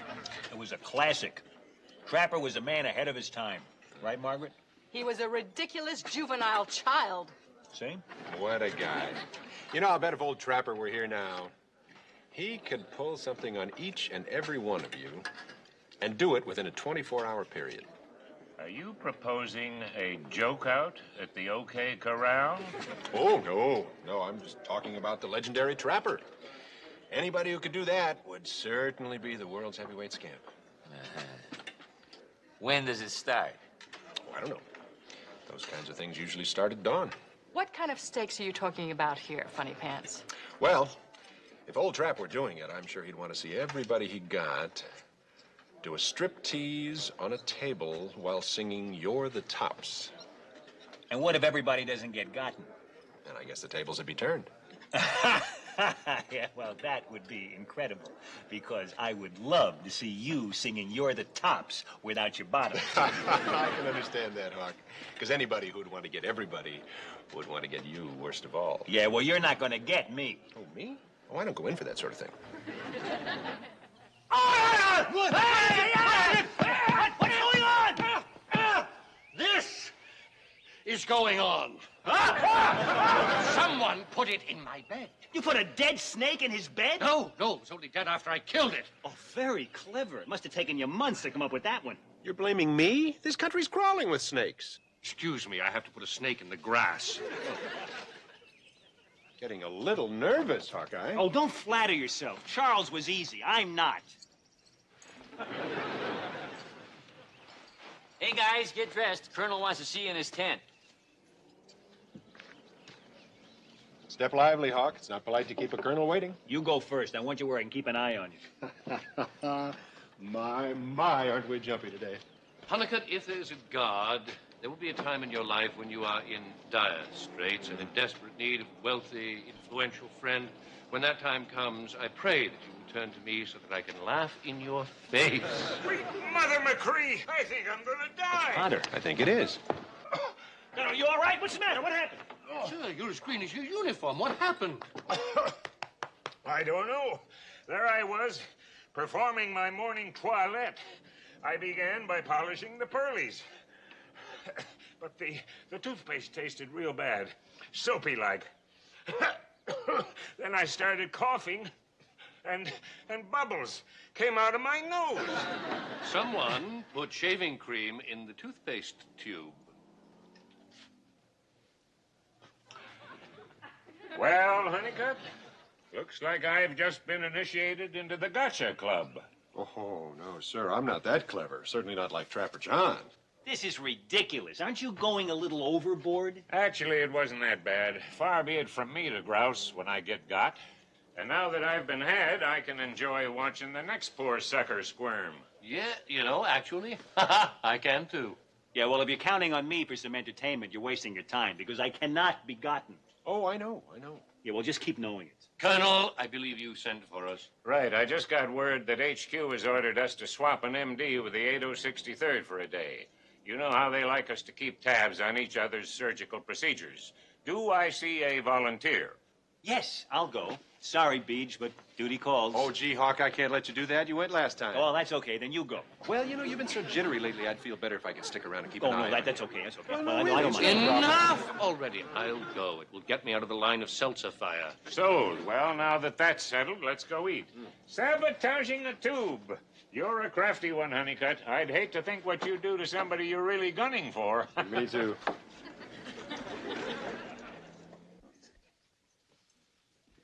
Hawk, take it easy, will you? What are you doing here? I work here. I'm relieving you. Oh, right. I was expecting you. Where have you been? I'm sorry I'm late. You can go on back to the swamp. All right, good. Here. Wait a minute. Why do you want me to go back to the swamp? I don't want you to go back to the swamp. I don't care where you go. Oh, really? Why were you so pointed about saying, why don't you go back to the swamp? It's just a figure of speech. No. A figure of speech is like shoot the moon or blind luck. Or drop dead. Yeah, well, forget it. It's not going to work. I'm not going back to the swamp. I'm going to stay here and do some paperwork. Fine, stay here and do paperwork. Why did you say that? Boy, are you edgy today. You ought to see a doctor. Hi, pal. How you doing? When I can go back to fight, Doctor? Whoa, what's your hurry? North Korea owe you money? I must protect my country against invaders. I must do my job. Yeah, and I must do mine. You're out of the war for another couple days. Morning, Margaret. Buzz off. You, Dr. Fink, over here. Hi, Margaret. How the heck are you? You jerk face, you louse mouth. Oh, you're just saying that. What's the matter? What did he do now? I put this on, and I went to take a shower. Needless to say, I wasn't wearing my fatigues at the time. I only took a few steps out of doors when suddenly things got chilly. Here's why. Hey, Margaret, you look like you could use a bun warmer. Shut up, you lowlife! I turned and ran back into my tent, but not before hearing a chorus of whistles, catcalls, and one marriage proposal. You don't have a shred of decency. Hey, don't look at me. I had nothing to do with this. However, just by coincidence, I happened to notice something in here. Isn't that interesting? You slimy worm! Gee, Hawk, just like the good old days when Trapper was here. Or so I've heard.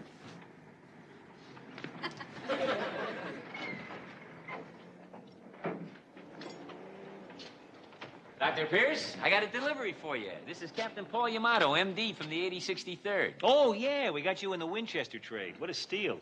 Hi, I'm Hawkeye Pierce. Glad to meet you. I'm looking forward to seeing your operation. Yeah, well, let's just hope we don't have any. Tell you what, after we get you set up at our place, I'll show you around. Thanks, I appreciate it. I'll get my bag and be right with you. Did Dr. Destructo make his move on you yet? No, but Margaret just bought it. Major Houlihan? Yeah. Gee, I saw her just a couple of hours ago, laughing like she didn't have a care in the world. Life can be cruel. When there's a mad joker on the loose, you can't let your guard down for even a minute. You could go like that. Not me. I lived through 4 Toledo gang wars and a father with a short temper and a quick jab. I'm not about to be rubbed out in a Korean clown attack. We'll make it. Sure we will. Here, let me take that for you, sir. Oh, thanks. Paul, is that you? Beej, you old son of a gun. What are you doing here? Oh, on temporary duty from the 8063rd. No kidding. It's great to see you. Hawk, you meet Paul Yamato? Yeah, we've been introduced, but you haven't. Oh, we're old buddies. We roomed together in Army Med Training School. You roomed together. Yeah. Oh, boy, did we have a ball, huh? Yeah, I'll bet you did. You arranged this, didn't you? What? Come on, will you get off it? Paul, I'm on duty now, but I'll tell you what, I'll buy you a drink later. Fine. Okay. You still owe me one. Great guy. Yeah. I'll take you up on that offer and tour now. You'd like that, wouldn't you? Huh? Forget it, buddy. It's not gonna work.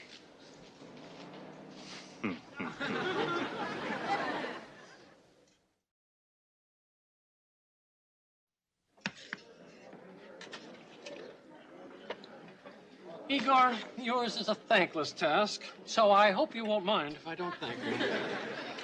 Well, what's the slop du jour? This here is carrots and peas. Oh, succotash. Actually, sir, they're really good today. I highly recommend them. What about this stuff? The beans, I wouldn't give them to my neighbor's dog. In fact, they're so old, they're has-beens. Thanks for the tip. I'll have the carrots and peas. Coming right up. So the carrots and peas are good, huh? He must think I'm really an idiot. What? Come on, stupid. Don't play dumb with me. If you don't mind, I'll have the beans. I'm telling you, sir, they're lousy. Well, lousy is just what I'm hungry for right now. May I have the beans, please? Okay, Captain. All right. You say the carrots and peas are good, so I'll think that's what he wants me to have. So I'll have the beans, because that's what he wants me to have in the first place. No. Thank you. Hey, what are you having for lunch, Hawk? Oh, I'll just have what you're having. Hey, get your own food. Hawkeye, what are you doing? Just staying a step ahead, Father. He's not going to have me for lunch. And I suggest you stay on your toes, too. For heaven's sake, Hawkeye, stop being such a stick in the mud. It's all just good, clean fun.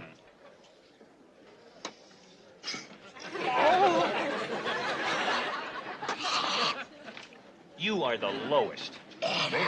What did I do? Look at him. You're poisoned the priest. I cannot believe you'd be so insensitive. I just can't believe it. BJ, you crumb! Father, if you'd want some water, why didn't you just ask? Gee, that makes 4. 4 from 6 is 2, isn't it, Hawk?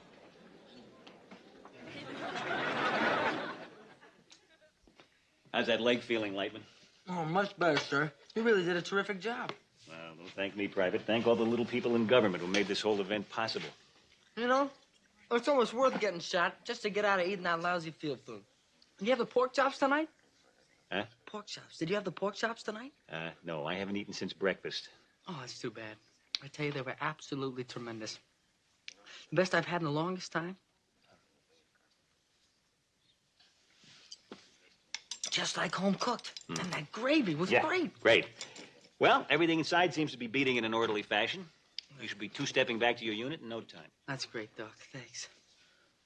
My CO gave me this genuine Cuban stogie. Well, I didn't have the heart to tell him I don't smoke, and I'd like you to have it. Oh, thank you. That's very nice. You know, it's a long time since I've had a good cigar. I guess you thought I'd get a real bang out of this, huh? What are you... Shame on you. Nice. Very nice. Very nice. What was that all about? Oh, just throwing cold water on your little plan. I can't believe you using a kid like that. You probably even arranged to have him shot. I don't know what you're talking about. Oh, of course not. And what are you doing here? These are my rounds. I came to get this to take it to the lab. Oh. You really should relax. You're getting very edgy. Oh, you'd like to think that, wouldn't you? Well, I'm sorry, but I'm doing just fine, thank you. Now, if you'll excuse me, you gotta fill out my reports. I hope one of those is a Section 8 for yourself. Toodaloo. Toodaloo. Dr. Pierce. Ah! What the hell are you doing? Get away from me. Sorry, Doctor. I'm just here to observe. I thought we might make rounds together. Yeah, well, I already made my rounds. You go make yours and we'll compare notes. We'll start down there at the far end. Pierce, have I done something to offend you? No, and you're not going to.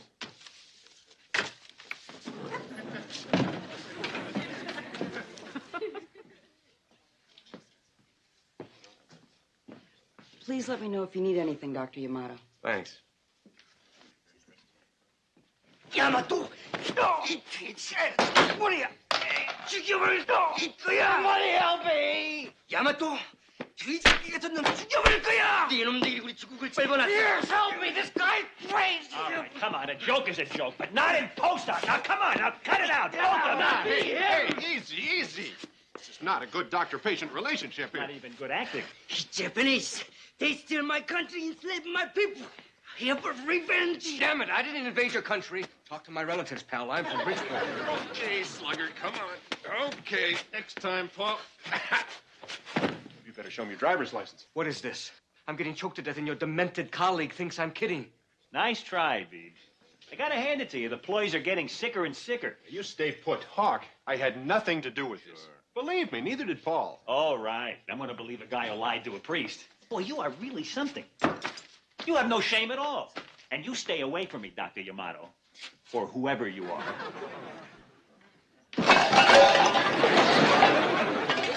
Klinger, relax. It's me. Just on my guard against the crazy Captain Clodhoppers. There's no way anybody's going to get in or out of here without my knowing. You can't barricade yourself in here till tomorrow morning. Wrong, Sitting Duck. I shall remain in my bunker until his reign of terror has ended.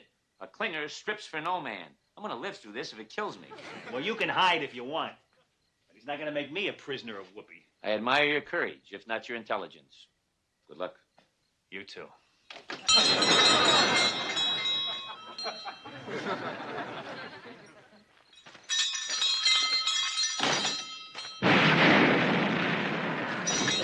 Who is that? Are you all right? How did he get in here? How did he beat the bells? The beat is everywhere. What happened? I went to file away your reports. I opened the drawer and boom, blitzkrieg right in my face. I could have been killed. This caught on fire. The whole place could have gone up with me in it.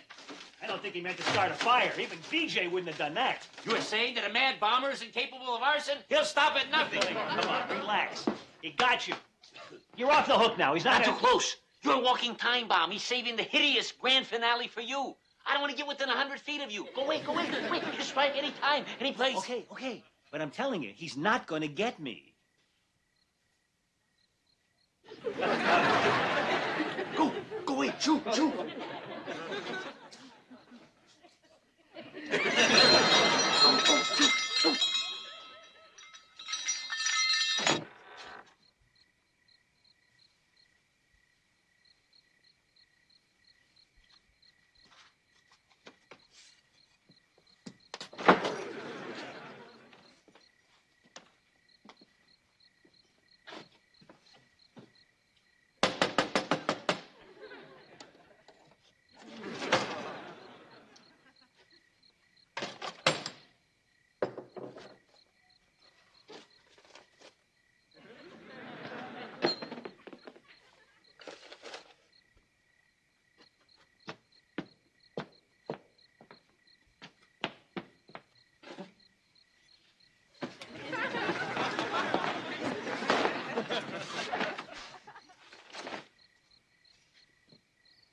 Good morning, everybody.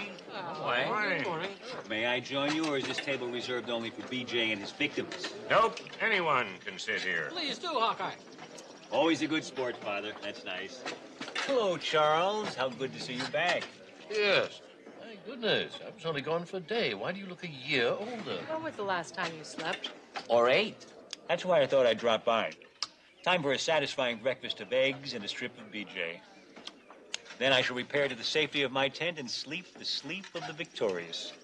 My, Mr. Close but no cigar. We're awfully quiet today. Seems like only yesterday you were saying that someone could get each and every one of us with a masterful joke from someone's worn-out bag of tricks. I guess the bag just wasn't big enough, huh? Well, nice try. You got all the others, but you didn't get me. Well, no, I wouldn't exactly say that.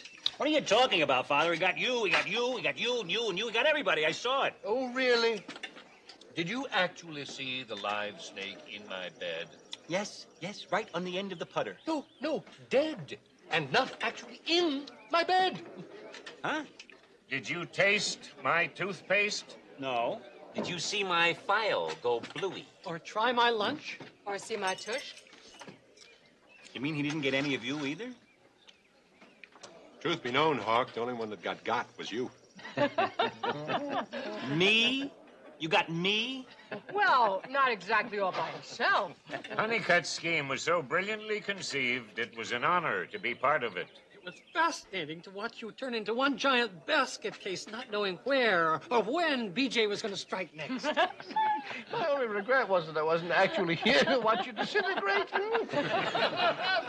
All right, but wait a second. What about all that other stuff? What about Igor and the beans and the kid with the cigar? Now, they were real. Just normal, everyday gestures by normal, everyday people who didn't know it wasn't a normal, everyday day for a man whose imagination was running wild. How do you explain your buddy Yamato? I don't. He was just the doctor they sent to replace Winchester, and I happen to know him. I think you owe him an explanation. He thinks you're out of your mind. So there you have it, Hawk. The best joke of all was the joke that never came. Okay, I've been had. Fine. I tossed down the gauntlet and you beat me up with it. That's fine. You had your fun, now it's over. I believe you have some table hopping to do. Oh, yeah.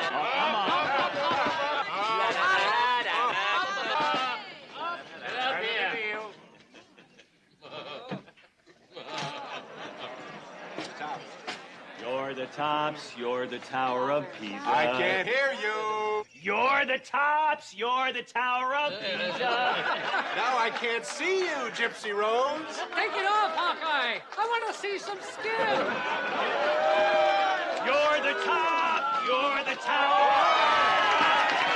You're a smile on the Mona Lisa. I'm a total wreck, a worthless check, a slut. But it may be I'm the bottom. You're the top.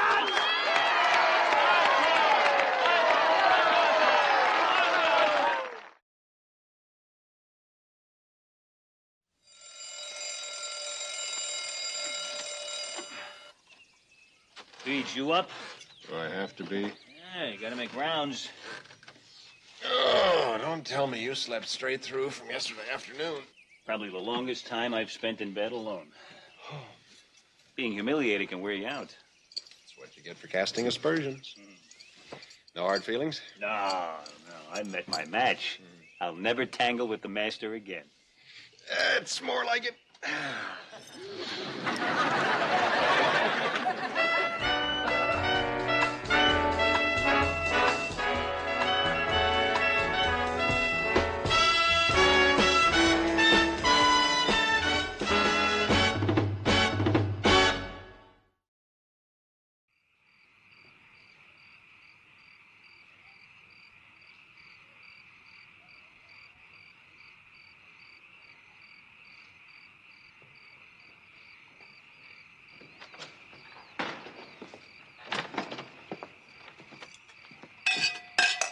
Hey, what the hell is going on? I'm trying to sleep here. Oh, I'm sorry. Sorry. But now that you're up, care for a drink? At 3:30 in the morning, all I care for is sleep. Oh, wait, before you go to sleep, there's one thing I gotta tell you. There are times when I really envy you, with your happy marriage and your wonderful wife waiting for you back home. But this isn't one of them. Boy, you can take it from me. Millie Carpenter is quite a woman. Congratulations. You're the #1 lover boy in the whole fraternity. Night. Good night. You know, it's amazing how much pleasure two people can give each other. And on a Wednesday night. Major. What is it, Klinger? I got something very exciting to talk to you about. Once-in-a-lifetime kind of stuff. Your lifetime or mine? Sure. I've been giving some thought to the fact that this war can't last forever. Well, it's certainly been trying its best. Have you given any thought to what you're going to do after it's over? Well, Klinger, if some reason I choose not to re-enlist, I thought I might try my hand at being a surgeon. That's a nice business. But did it ever occur to you that the bottom could fall out of medicine? You're right, Klinger. An epidemic of health could break out. Now, if you will excuse me, this is the kind of conversation I like to avoid. What kind? The kind where you're talking and I'm listening. I got a business proposition. For one low initial investment, you get 50% of the company and your name on the door right below mine. Oh, that's tempting, Klinger, but I think not. Come on, Major. Who else can I turn to? Well, what about your enterprising Bedouin relatives back in Toledo? My Uncle Amir would jump at this in a second. But he's been on his butt ever since his door-to-door pita bread business went belly up. Klinger, don't you have places to go, people to bother? All I ask is that you meet me behind the generator shed at 2 a.m. for the big unveiling. It's not a date. Now, if you will excuse me, I have some being alone to attend to. You're a cautious businessman. I like that in a partner. One sure test of good oatmeal is that you can't fill your fountain pen with it. What the oatmeal lacks in solidity, the coffee more than makes up for. Now, when you haven't had much sleep, there's nothing like a good cup of coffee you can really sink your teeth into. People, could I have your attention for a moment, please? I've got some news. Oh, I hope we're not going home. I still have some things at the laundry. I'm afraid it's not very happy news. One of our nurses, Lieutenant Millicent Carpenter, has been killed. Oh, Lieutenant Carpenter. My God, how did it happen? Her body was found this morning. The best I can figure is she took a long walk last night, somehow wandered off the road, and stepped on a mine. Oh, my God. Oh. Padre, can you handle the memorial service? Of course. Time and day will be put on the bulletin board. If you'd like, I'll serve as summary court officer to arrange for a disposition. Yeah, that's what I had in mind. Perhaps someone would like to deliver a eulogy at the service. Oh, that's a real nice idea, Padre. Is there anybody here who was especially close to Lieutenant Carpenter and would like to say a few words in her memory at the service?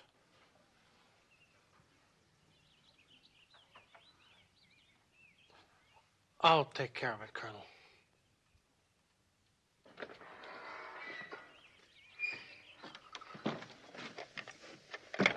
Father?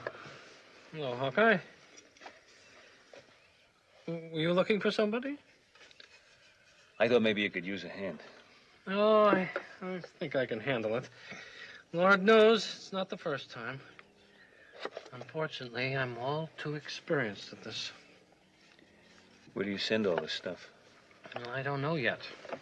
Her 201 file is stuck in the backlog at HQ. I was hoping to find something here that would give me a clue as to next of kin. Well, there must be a letter or something. Yeah, well, that's what I thought. But I haven't found anything yet. Yeah. Hawkeye, something on your mind? Father, I'd like to do the eulogy. Hi.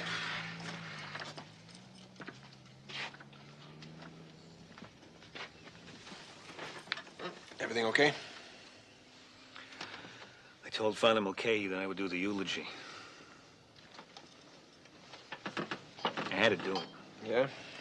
When I saw that nobody else volunteered, I realized that Father Mulcahy would just do one of those routine services where all you do is just fill in the blanks. Hey, give him a little more credit than that. Well, I'm not knocking Mulcahy, but what can he say? That she was a nice person who died before her time, and now she's gone on to a better world. I'll tell you, Hawk. Time like that, I don't think it's the words. What's important is that we're all going to be together to listen to them. No, it's got to be more than that. It's got to say something about Millie.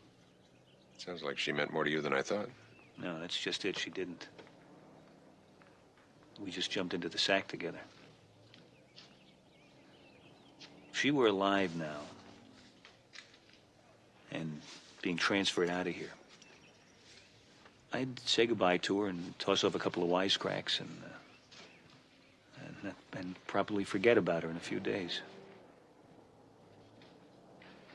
But now I feel like I owe her something. Major, what a coincidence running into you here. Good night. Well, I guess I have to drink this cognac all by myself. Cognac? Where'd you get that? Black market, tax write-off, entertaining prospective partners. Fat chance. Surely this fine stuff is worth 5 minutes of your time. 3 minutes. Here we are. Well, so far I'm impressed, not to mention thirsty. All set. There you are, Major. Thank you. Now, can we get on with this? I have some meaningless, trivial business that is far more important. Okay. I didn't want to take any chances, so I hid our little product in a clever place. This is it. My word, you have invented the circle. Better. Watch what you can do with it. Husan. Ah, more investors. Please, Major. It's already past this guy's bedtime. Well, it's past this guy's bedtime, too. So you're going to show me what you dragged me over here for or not? This is it. In Seoul, I saw kids having a ball doing this with old barrel hoops. I stole their idea and ran with it, only I used tubing from the motor pool. Keep going, Husan. Klinger, before you were born, the word stupidity was without a definition. You actually expect people to pay you for something they could make themselves out of any unsuspecting length of garden hose? Look, I came, I saw, I drank, I go to bed. Before you go, can I just ask you one question? What? When do I get the money? Hey. Margaret, can I talk to you for a minute? Sure. This is just routine. I wanted to ask you about Lieutenant Carpenter. Like what? Well, anything you can tell me about her. I'm delivering her eulogy. Oh, are you? Well, she was a good nurse. Had a background in thoracic surgery. Boy, I still can't believe it. Yeah, I know. How come you're doing it? Well, I had seen her a couple of times, and I wanted to help Father Mulcahy out. So, can you tell me a little bit about her? Well, she was a good nurse. Yeah, I know you said that. Yeah. Well, she wasn't here all that long. You know how it is. Sometimes somebody new comes in and it takes you a long time to even get to know them. Besides, she was sort of quiet, kept to herself a lot. Did she ever say anything about anybody back home? Not to me. Of course, I only saw her at work. I'm sure the other nurses must have known her better. I don't even know where she was from. Someplace in Virginia. See? You know her better than I do. I don't know what we can tell you, Captain. She wasn't here all that long. Well, I know she came from Virginia. You know what town? I thought it was Kentucky. No. It was Virginia. She usually volunteered for the night shift, so I hardly ever talked to her. I tried to talk to her, but she wasn't easy to get to know. It's hard to say this about her now that she's gone, but I got the feeling she wasn't all that friendly. What do you mean, not friendly? But what does it matter now? It matters, believe me. Anything you can tell me about her would mean a lot to me. Well, there was the fudge. She got a box from home. It was really delicious. And what we had of it. I don't think I understand. What do you mean? Well, it seems kind of petty to talk about it now. But it was a big box. She only gave us one piece. Oh, I think I can understand how she was. I've been in the service a long time. You travel around so much, you don't want to make friends because you don't know how long you're going to have them. Yeah, I know, but you lived with her. You must have talked about something. Well, mostly she liked to talk about work. She was very serious about her nursing. She seemed really anxious to pick up on the routine around here, and she was a fast learner. That's all you have to tell me? I mean, I gotta know more than that, anything. Well, Captain, you went out with her. You must know something. She was a good nurse.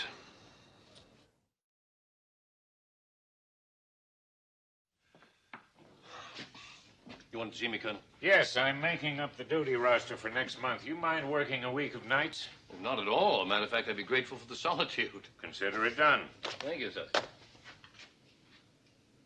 Colonel, what, may I ask, is that? You like it?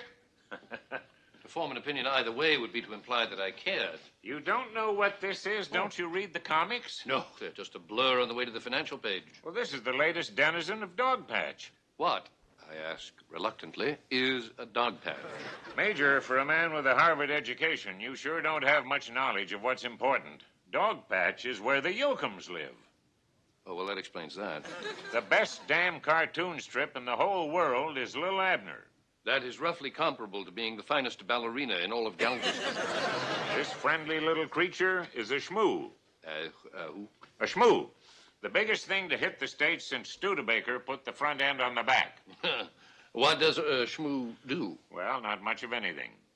Well, what makes this imbecilic toy the rage? Who knows? I guess with the world going crazy, folks leaving the cities for those prefab suburbs, cars without clutches, green toothpaste, everything's getting so technical, people need to have something dumb and simple like this. Besides, after a hard day at the Army, I like to give them a punch. Go ahead. You know you want to do it. Oh, no. Go ahead. It'll be our little secret. Give him a punch. Him? Yeah. This symbolizes the way of life that we're over here fighting to preserve. Got a better one? It is simple. They're selling like hotcakes. Mildred's been all over Missouri looking for one of these for my grandson. When I spotted this chubby little fellow at the PX at Kempo, I grabbed him. Boy, I wish I had a nickel for every one of these sold. I guess I tend to underestimate the stupidity of the American consumer. I happen to like it. That'll be all, Major.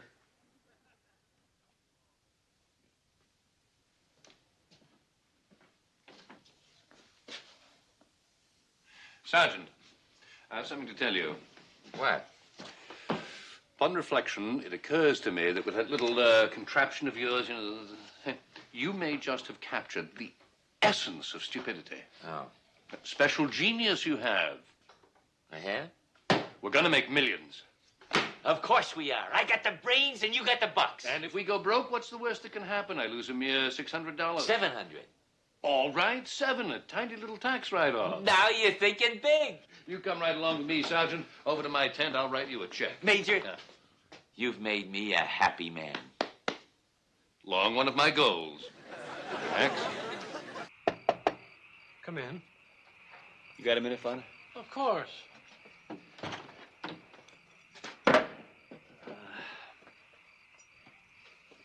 I'm having a real problem with this eulogy. Yes. Summing up a person's life in a few words is always difficult. I wish I had a few words. Seems like nobody around here really knew Millie Carpenter. So I think maybe it'd be best if I give the job back to a pro. Well, if you insist, I'll do it. But first, I wasn't sure whether I should show you this, but now I think I'd better. It's Millie Carpenter's diary. It was found under her mattress. Well, a diary is it's kind of a private, personal thing. As summary court officer, I was obliged to read it. Now, I think you should also. As a final gesture to Millie. I'm not sure that I love him, but there's something special about him. He's kind and gentle, and his playfulness and warmth make me forget how lonely I really am. Maybe someday I'll be able to get up the courage to tell Hawkeye how I feel. I thought you might like to know the average temperature of the patients in post-op is 99.2. Great. What are you reading? Rereading. Millie Carpenter's diary. Oh? Finally found out something about her. She's more than a good nurse. She was head nurse of the thoracic surgery unit at Letterman. They do good work there.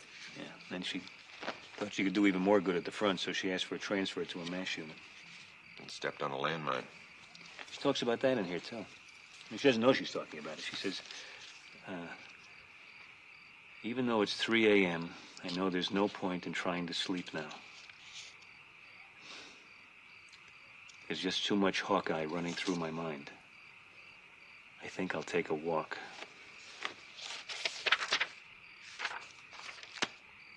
And a diary. I meant something to her, and I had no idea. She never let on. Well, I was so busy being casual about things, she never had a chance. Well, you only went out with her twice. Yeah. It would have been the same after 6 months. I have this subtle way of getting the message across. Let's just have a good time and keep it light, otherwise it's bye-bye Hawkeye. Sometimes I'm a real prince. Welcome to the royal family.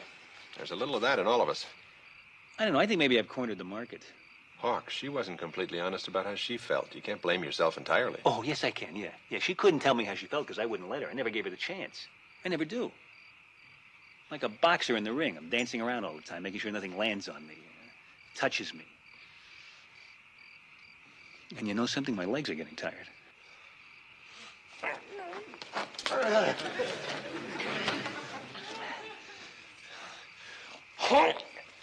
I'll be damned.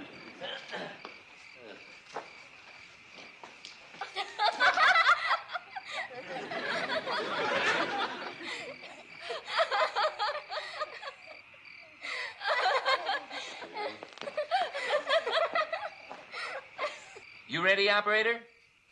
Okay. The wire goes to Mr. Amir Abdullah. It's spelled just like it sounds. 1329 South 15th Street, Toledo, Ohio. Dear Uncle Amir, who needs pita bread? We're in business. Have check in hand. Change that to have check in trash. Major, have you lost your mind? Nope, changed it. Why? I've done a little market research. Prospective consumers find your product patently silly and remarkably stupid. Of course it's stupid. You told me that's what you loved about it. Love affair's over. My cup runneth over. Surely goodness and mercy shall follow me all the days of my life, and I will dwell in the house of the Lord forever. Amen.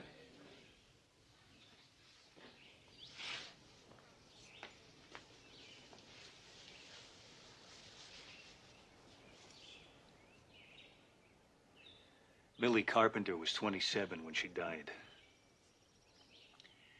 Not many of us knew her very well. And that's our loss because she was really somebody worth knowing. I'm sorry to say that I didn't really know her myself very well until last night when Fonda Mulcahy suggested that I read her diary. I got to know Millie Carpenter in those pages. Let me tell you about her. I'll start with the fudge. It was a big box, but Millie only gave one piece to each nurse. That was typical. She didn't seem to share much with anybody. Well, I know now that Millie gave the rest of that fudge to the wounded in post-op. She was working on the night shift, so no one was around to see it. I guess none of us really saw Millie. We thought she was kind of distant and unfriendly. In fact, she looked upon us with a kind of awe that we've done our jobs for so long and so well. She could have told us that, but she wasn't able to. Because it wasn't, as some of us thought, that she was uncaring, but it was because, as Millie wrote so often, she was shy. She was just too shy to express her deepest feelings. She could write them to herself, but she couldn't say it to us. I wish she had, because if she had, I might have felt for her before what I feel for her now. I really care for Millie. learn something from her. See, I'm a lot like Millie. I'm not shy. I cover up my feelings with jokes, and I don't tell the people I care about the most important thing that I can tell them, that I do care. It's too late for Millie to change. That's sad, but maybe we can take a page from her diary. And I'd like to start right now. And let a little of what I feel show through the cracks, through the wisecracks. To all the people here who I've sweated with and endured with, you're very important to me. And I hope I do a better job of letting you know it. And to those closest to me who mean so much to me. Colonel Potter.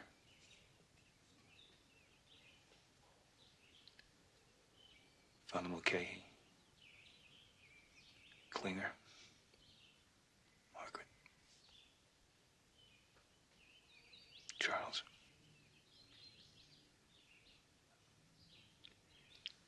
And Beach.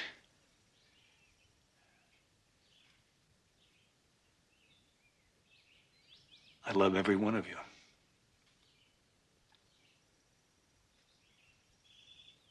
And goodbye, Millie.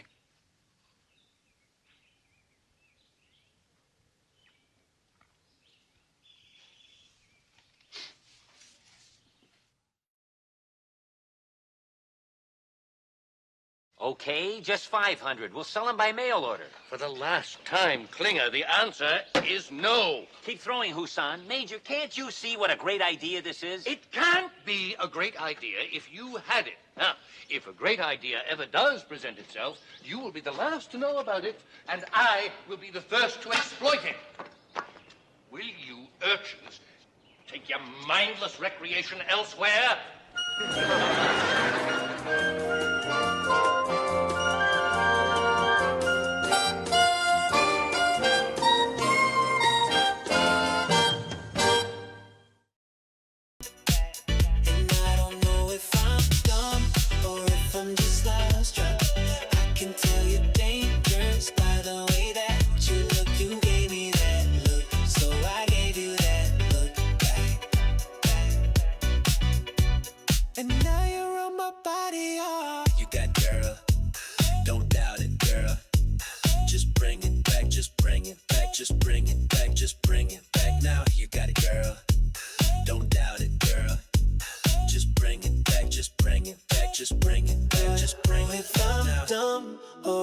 Just love struck.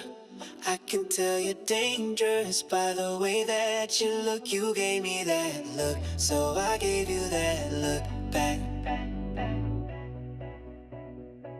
And I don't know if I'm dumb or if I'm just love struck. I can tell you're dangerous by the way that you look. You gave me that look, so I gave you that look back. And now you're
Morning, Hawkeye. Morning, Charles.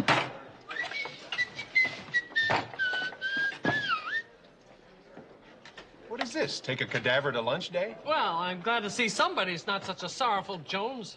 That's because I've got the day off. I met a chopper pilot who loves fishing as much as I do.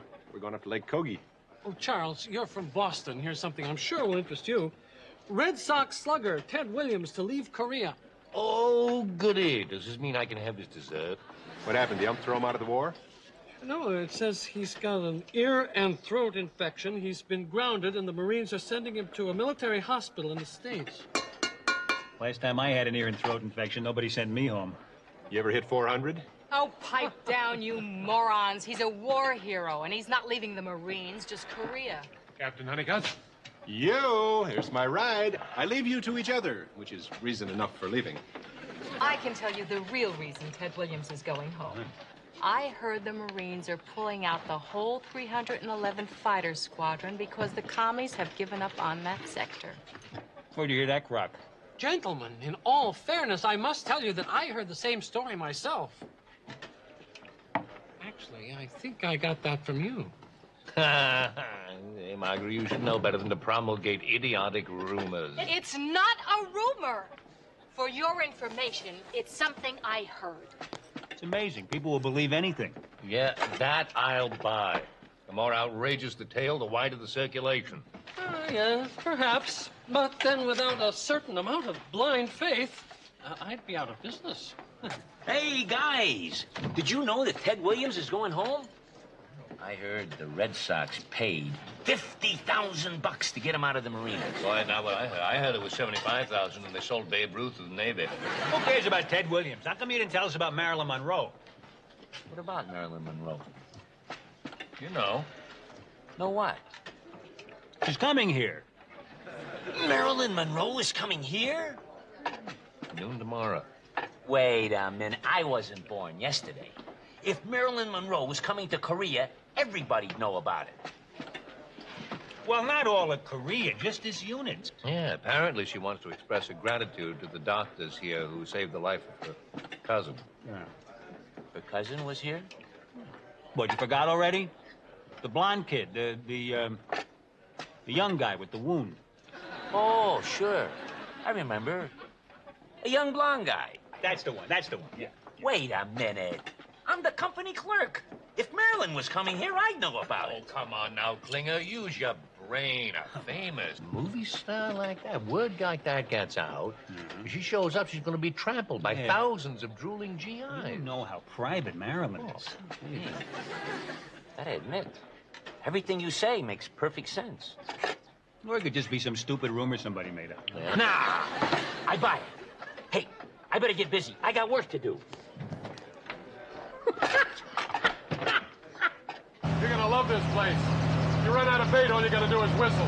Well, in that case, I hope this baby's got a big enough trunk. Uh-oh. What?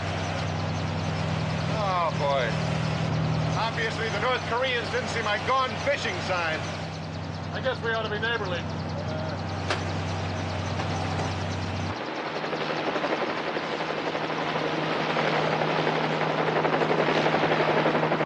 I know it's a secret, but we're on the same side of the secret. You can't confirm she's coming? Okay, I'll play your little game. Can you deny it? Can you confirm that you can't deny it? Do you deny that you confirm that you can't deny it? Well, then, that confirms it. Thank you very much, Sparky. Son, that conversation just gave my ears whiplash. Care to knock things for me? I realize the Colonel is keeping a tight lid on this, but don't worry, sir. The name Marilyn Monroe will not leave this office. Marilyn Monroe? Quiet, sir. The walls have ears. You know she wants to keep this visit hush-hush. Wait a second. Have you caught wind of some rumor that Marilyn Monroe is coming here? It is not a rumor, sir. Look, I've been around long enough to know that you can't believe everything you hear. In WW1, we got word the war was over because Kaiser Wilhelm was entering the priesthood. He didn't. Colonel, I just got the confirmation from I-Corps. You talked to a couple of stripes. I'm gonna talk to a couple of brass. Nash 4077. One moment, please. For you, sir, from I-Corps, General Schwerin. General Schwerin. Hello, General. Sherm Potter, you son of a buck, you. How come I hear about something like this Marilyn Monroe visit through channels and not from my friends? Oh, you heard about it through channels, huh? Tell you the truth, General, I wasn't sure about it myself until just now. Well, I'm not one to hold a grudge, but you're not going to have that woman all to yourself. I was packing for 3 days R&R in Tokyo, and I've just canceled all that so I can come up your way and shake the hand that belongs to those legs. General, me unit, SU unit. Tomorrow at 1200 hours. She's really coming. Oh, this could be the most exciting day of my life.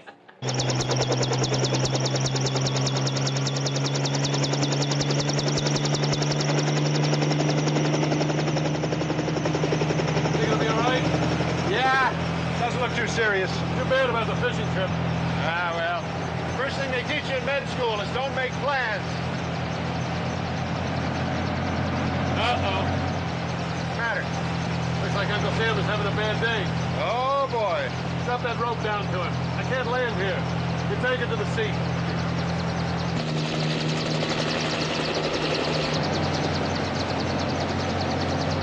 We'll lift him out to that field over there, then I can land and we'll put him in the pod. Tie it around yourself and we'll pull you out. Come on, you can do it. Come on.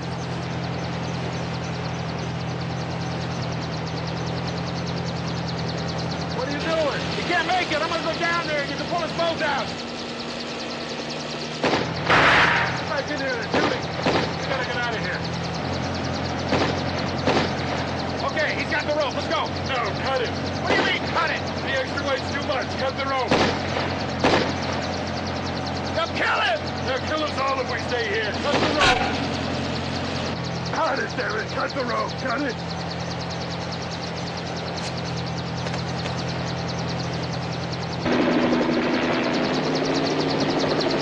They hit the oil cooler. I think we'll be okay. You were really gonna go down that rope, weren't you? Attention all personnel. The bad humor truck is in the compound.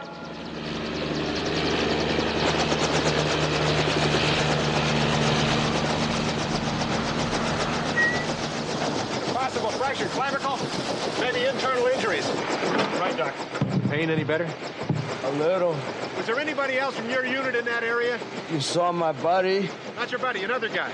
Should we type and cross-match him? Yeah, but the plasma's probably okay for now. Another guy with dark hair and a leg wound. In the same area about 200 yards away in the woods. I don't know who you mean, sir. You got anybody else? No. He's the only one.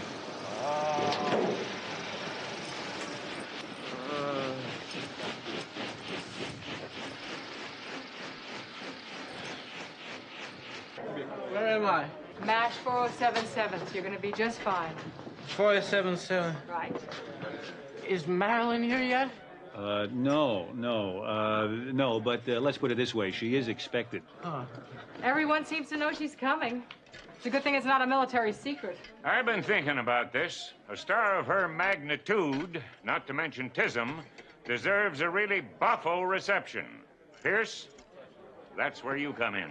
Me? You're witty, suave, you lean toward handsome, and I'm putting you in charge of Operation Bombshell. Wait, no.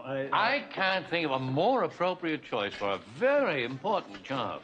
Colonel, I don't really think it's such a great idea. As a matter of fact, it's... No time for false modesty. This is big. General Schwerin himself is giving up 3 days of R&R in Tokyo to meet Double M. The least we can do is make everybody's trip worth the mileage. I'll give it all the effort it deserves. His pulse is thready and his blood pressure is 70/40. You better give him another couple of units right away. He's not going to make it, is he? Margaret, that's not productive thinking. It's not wrong, but it's not productive. You sure? Sorry, Doc. Nobody from my unit was near that area. I see. This guy a friend of yours? No, not exactly. I tried to do something for him once. Thanks. Hey, Doc. Just want to say goodbye. Hey, Priori. Thanks for the lift. Oh, no, thank you. Listen, I know you didn't make it all the way down that rope, but you sure as hell tried. I put you in for a medal. See you at the fishing hole.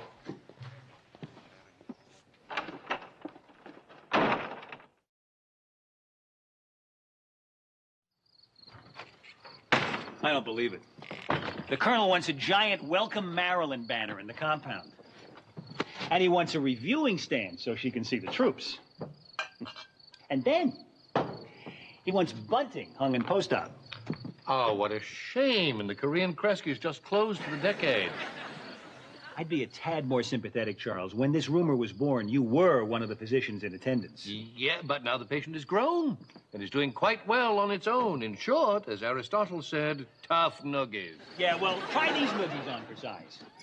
I have so much to do, I'm going to tell the colonel I need to appoint an assistant. You. Well, I will disappoint me. I have no intention of wasting my time preparing for the arrival of someone who I know is not arriving. Oh, fine, good. Then you tell the colonel how you know she's not arriving. And he'll tell his friend General Schwerin, and the general will be delighted to find out who set up this wild goose chase. The one who made him give up 3 fun-filled days in Tokyo. All right.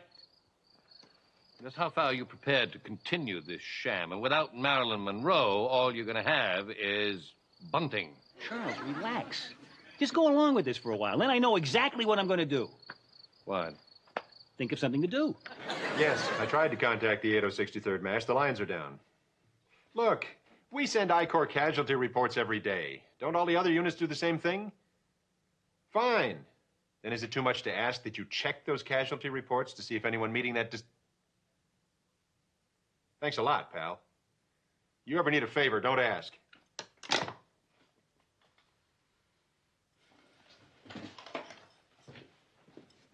Colonel? Oh, Honeycutt, come on in. I was just giving Man of War a spit shine. I want Miss Monroe to see him with a glossy coat. What can I do for you? I was just wondering if I could take that fishing trip I didn't take today, tomorrow. What, and Miss Marilyn? Well, actually, I'm a little more of a Rita Hayworth man. I could use the time off. Oh, what the hay. Well, you've earned it. I have. Ran into your chopper pilot buddy when he was leaving. He said you're up for a medal. Oh, yeah. He was in kind of a hurry, so I didn't get the details. What'd you do? Nothing I want a medal for. Oh? Can you stop it? Well, if that's what you want, I'll head it off. Thanks. Honeycutt, anything you want to talk about? Not right now, Colonel, thanks. Well, I hope you catch a bucket full. I'll be happy if I catch just one.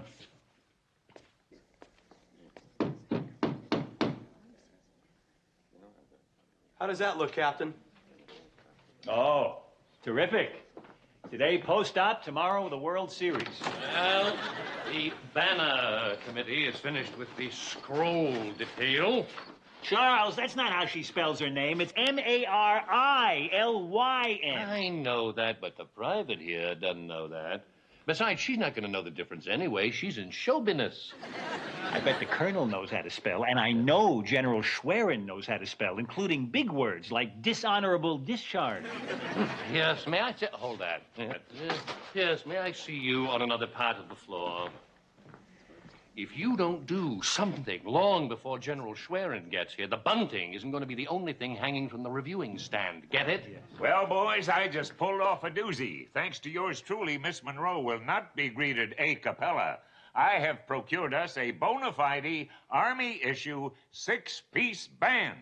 Wonder if they know don't get around much anymore. Oh, thanks for reminding me. I have to hunt up the sheet music, too. Hooray for Hollywood. Where do you think you're taking me? Hollywood. Ah, finally, it's ringing. Good old Sparky. You'll never get past the switchboard. Hello? Is this the 20th Century Fox Film Studios? It is. Do you have a switchboard operator there named Mabel or Mavis? Madge, that's the one. Yeah, listen, tell her I said hello, will you? And while you're at it, could you get me Marilyn Monroe, please? Thank you. She's putting me through.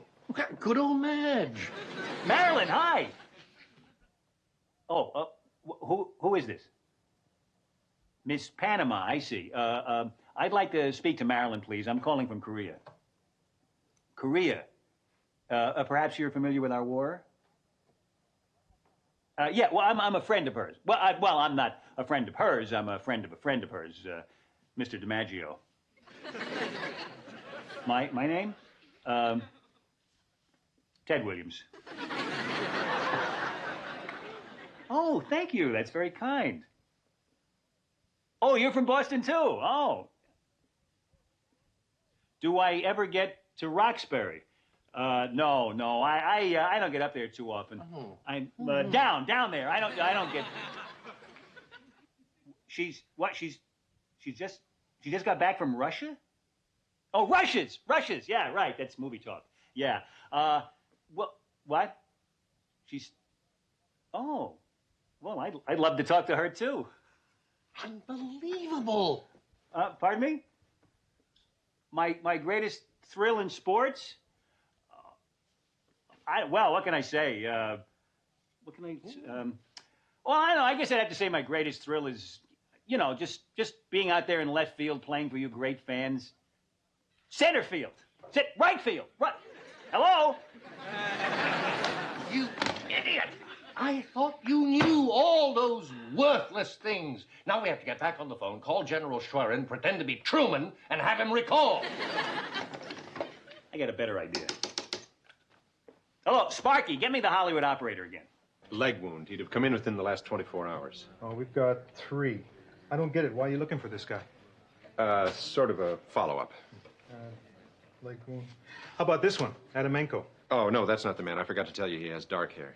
Oh, well. How about Sergeant Kukuza? Fractured femur. They brought him in last night. Yeah, that could be him. He's a construction engineer. He was building a munition shed in Incheon, and he fell off the roof. Incheon? Well, unless he fell a long way, he's not my man. You said you had a third? Yeah, we're right over here. Where's Kerry? He's being evac'd. They're putting him on the ambulance now. Hey! Hold it, will you? Hold it a minute. Kerry? Hey, what gives? Nothing. I'm sorry. I'm sorry.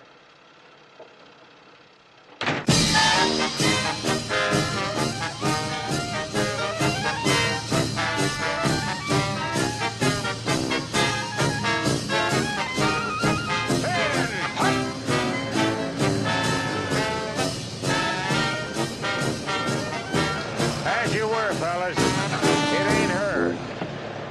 General, glad you could come down and join us for a little stargazing. Good to see you, Sherm. Where's Marilyn? Well, she's not here yet. Probably got held up in traffic. Relax, Charles. Your head looks like Niagara Falls. How appropriate. We are over a barrel. It's her! She's coming! And hut, hit it, boys!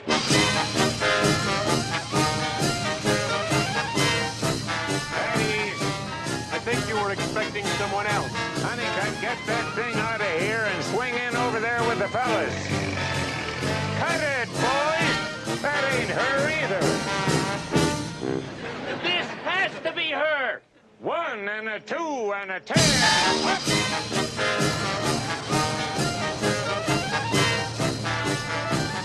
Colonel Potter, HQ said to get this to you on the double. At ease. Well, folks, I hate to put a flat tire on your hayride, but this is a telegram all the way from Hollywood. Maybe you'd like to hear it in its own words. Dear MASH 4077, unavoidably detained in Russia's. Stop. Filming schedule changed. Stop. Am unable to get away. Stop. Oh, shoot. Feel heartsick. Stop. Please give big wet kiss to doctors who saved my cousin Whitey. Stop. Whitey? Kiss, kiss. Love, love. Marilyn. Kiss, kiss, love, love. I wanted it to sound sincere. Not everybody is going to leave here empty-handed. I brought a special something along to present in front of Miss Monroe, but now she's just going to have to read about it in the Stars and Stripes like everyone else. Captain Honeycutt, front and center. You people may not be aware of it, but you have a genuine hero in your midst. General, this may not be a good time to... Oh, there's no time like the present, Sherm. Captain Honeycutt, For your act of bravery and heroism under fire, I am proud to present you with the Bronze Star.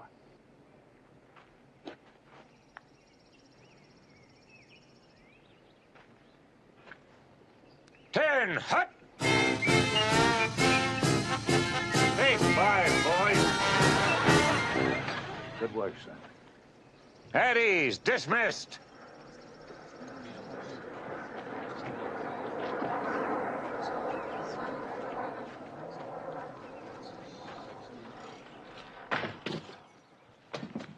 Isn't that great? They give me a medal for leaving a kid behind and getting out with my butt in one piece. It's a lot better than getting it posthumously. Yeah, well, thanks to my acting bravely and heroically under fire, somebody is going to be getting a medal posthumously. Come on, you don't know if that's true. Well, I sure as hell can't prove it's not. Look, you didn't have a lot of choices. If you didn't cut that rope, you'd be dead yourself now. I would have done it. You don't know that. I hope to God you never have to find out. We sit around here in our Hawaiian shirts and red suspenders, thumbing our nose at the Army, drinking homebrewed gin and flouting authority at every turn and feeling, oh, so superior to those military fools who kill each other and, oh, so self-righteous when we clean up after them. Well, good luck to you, pal. I hope you can keep it up. The minute I cut that rope, they made me a soldier. Pierce, we need you in post-op. Quick!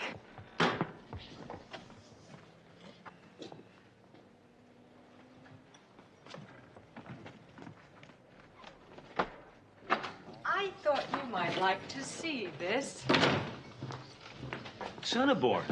His pulse is strong, his BP is up, he doesn't have a temperature, and best of all, he's hungry. It's fantastic. What's the big deal? You never saw somebody sit up in bed before? Well, I'll tell you the truth. Yesterday, we thought we'd have to fit you for a halo. Well, I did feel kind of weak and messed up. But when I was lying here, I heard everybody talking about Marilyn Monroe coming. I said to myself, damn if I'm checking out till I meet her. So, where is she?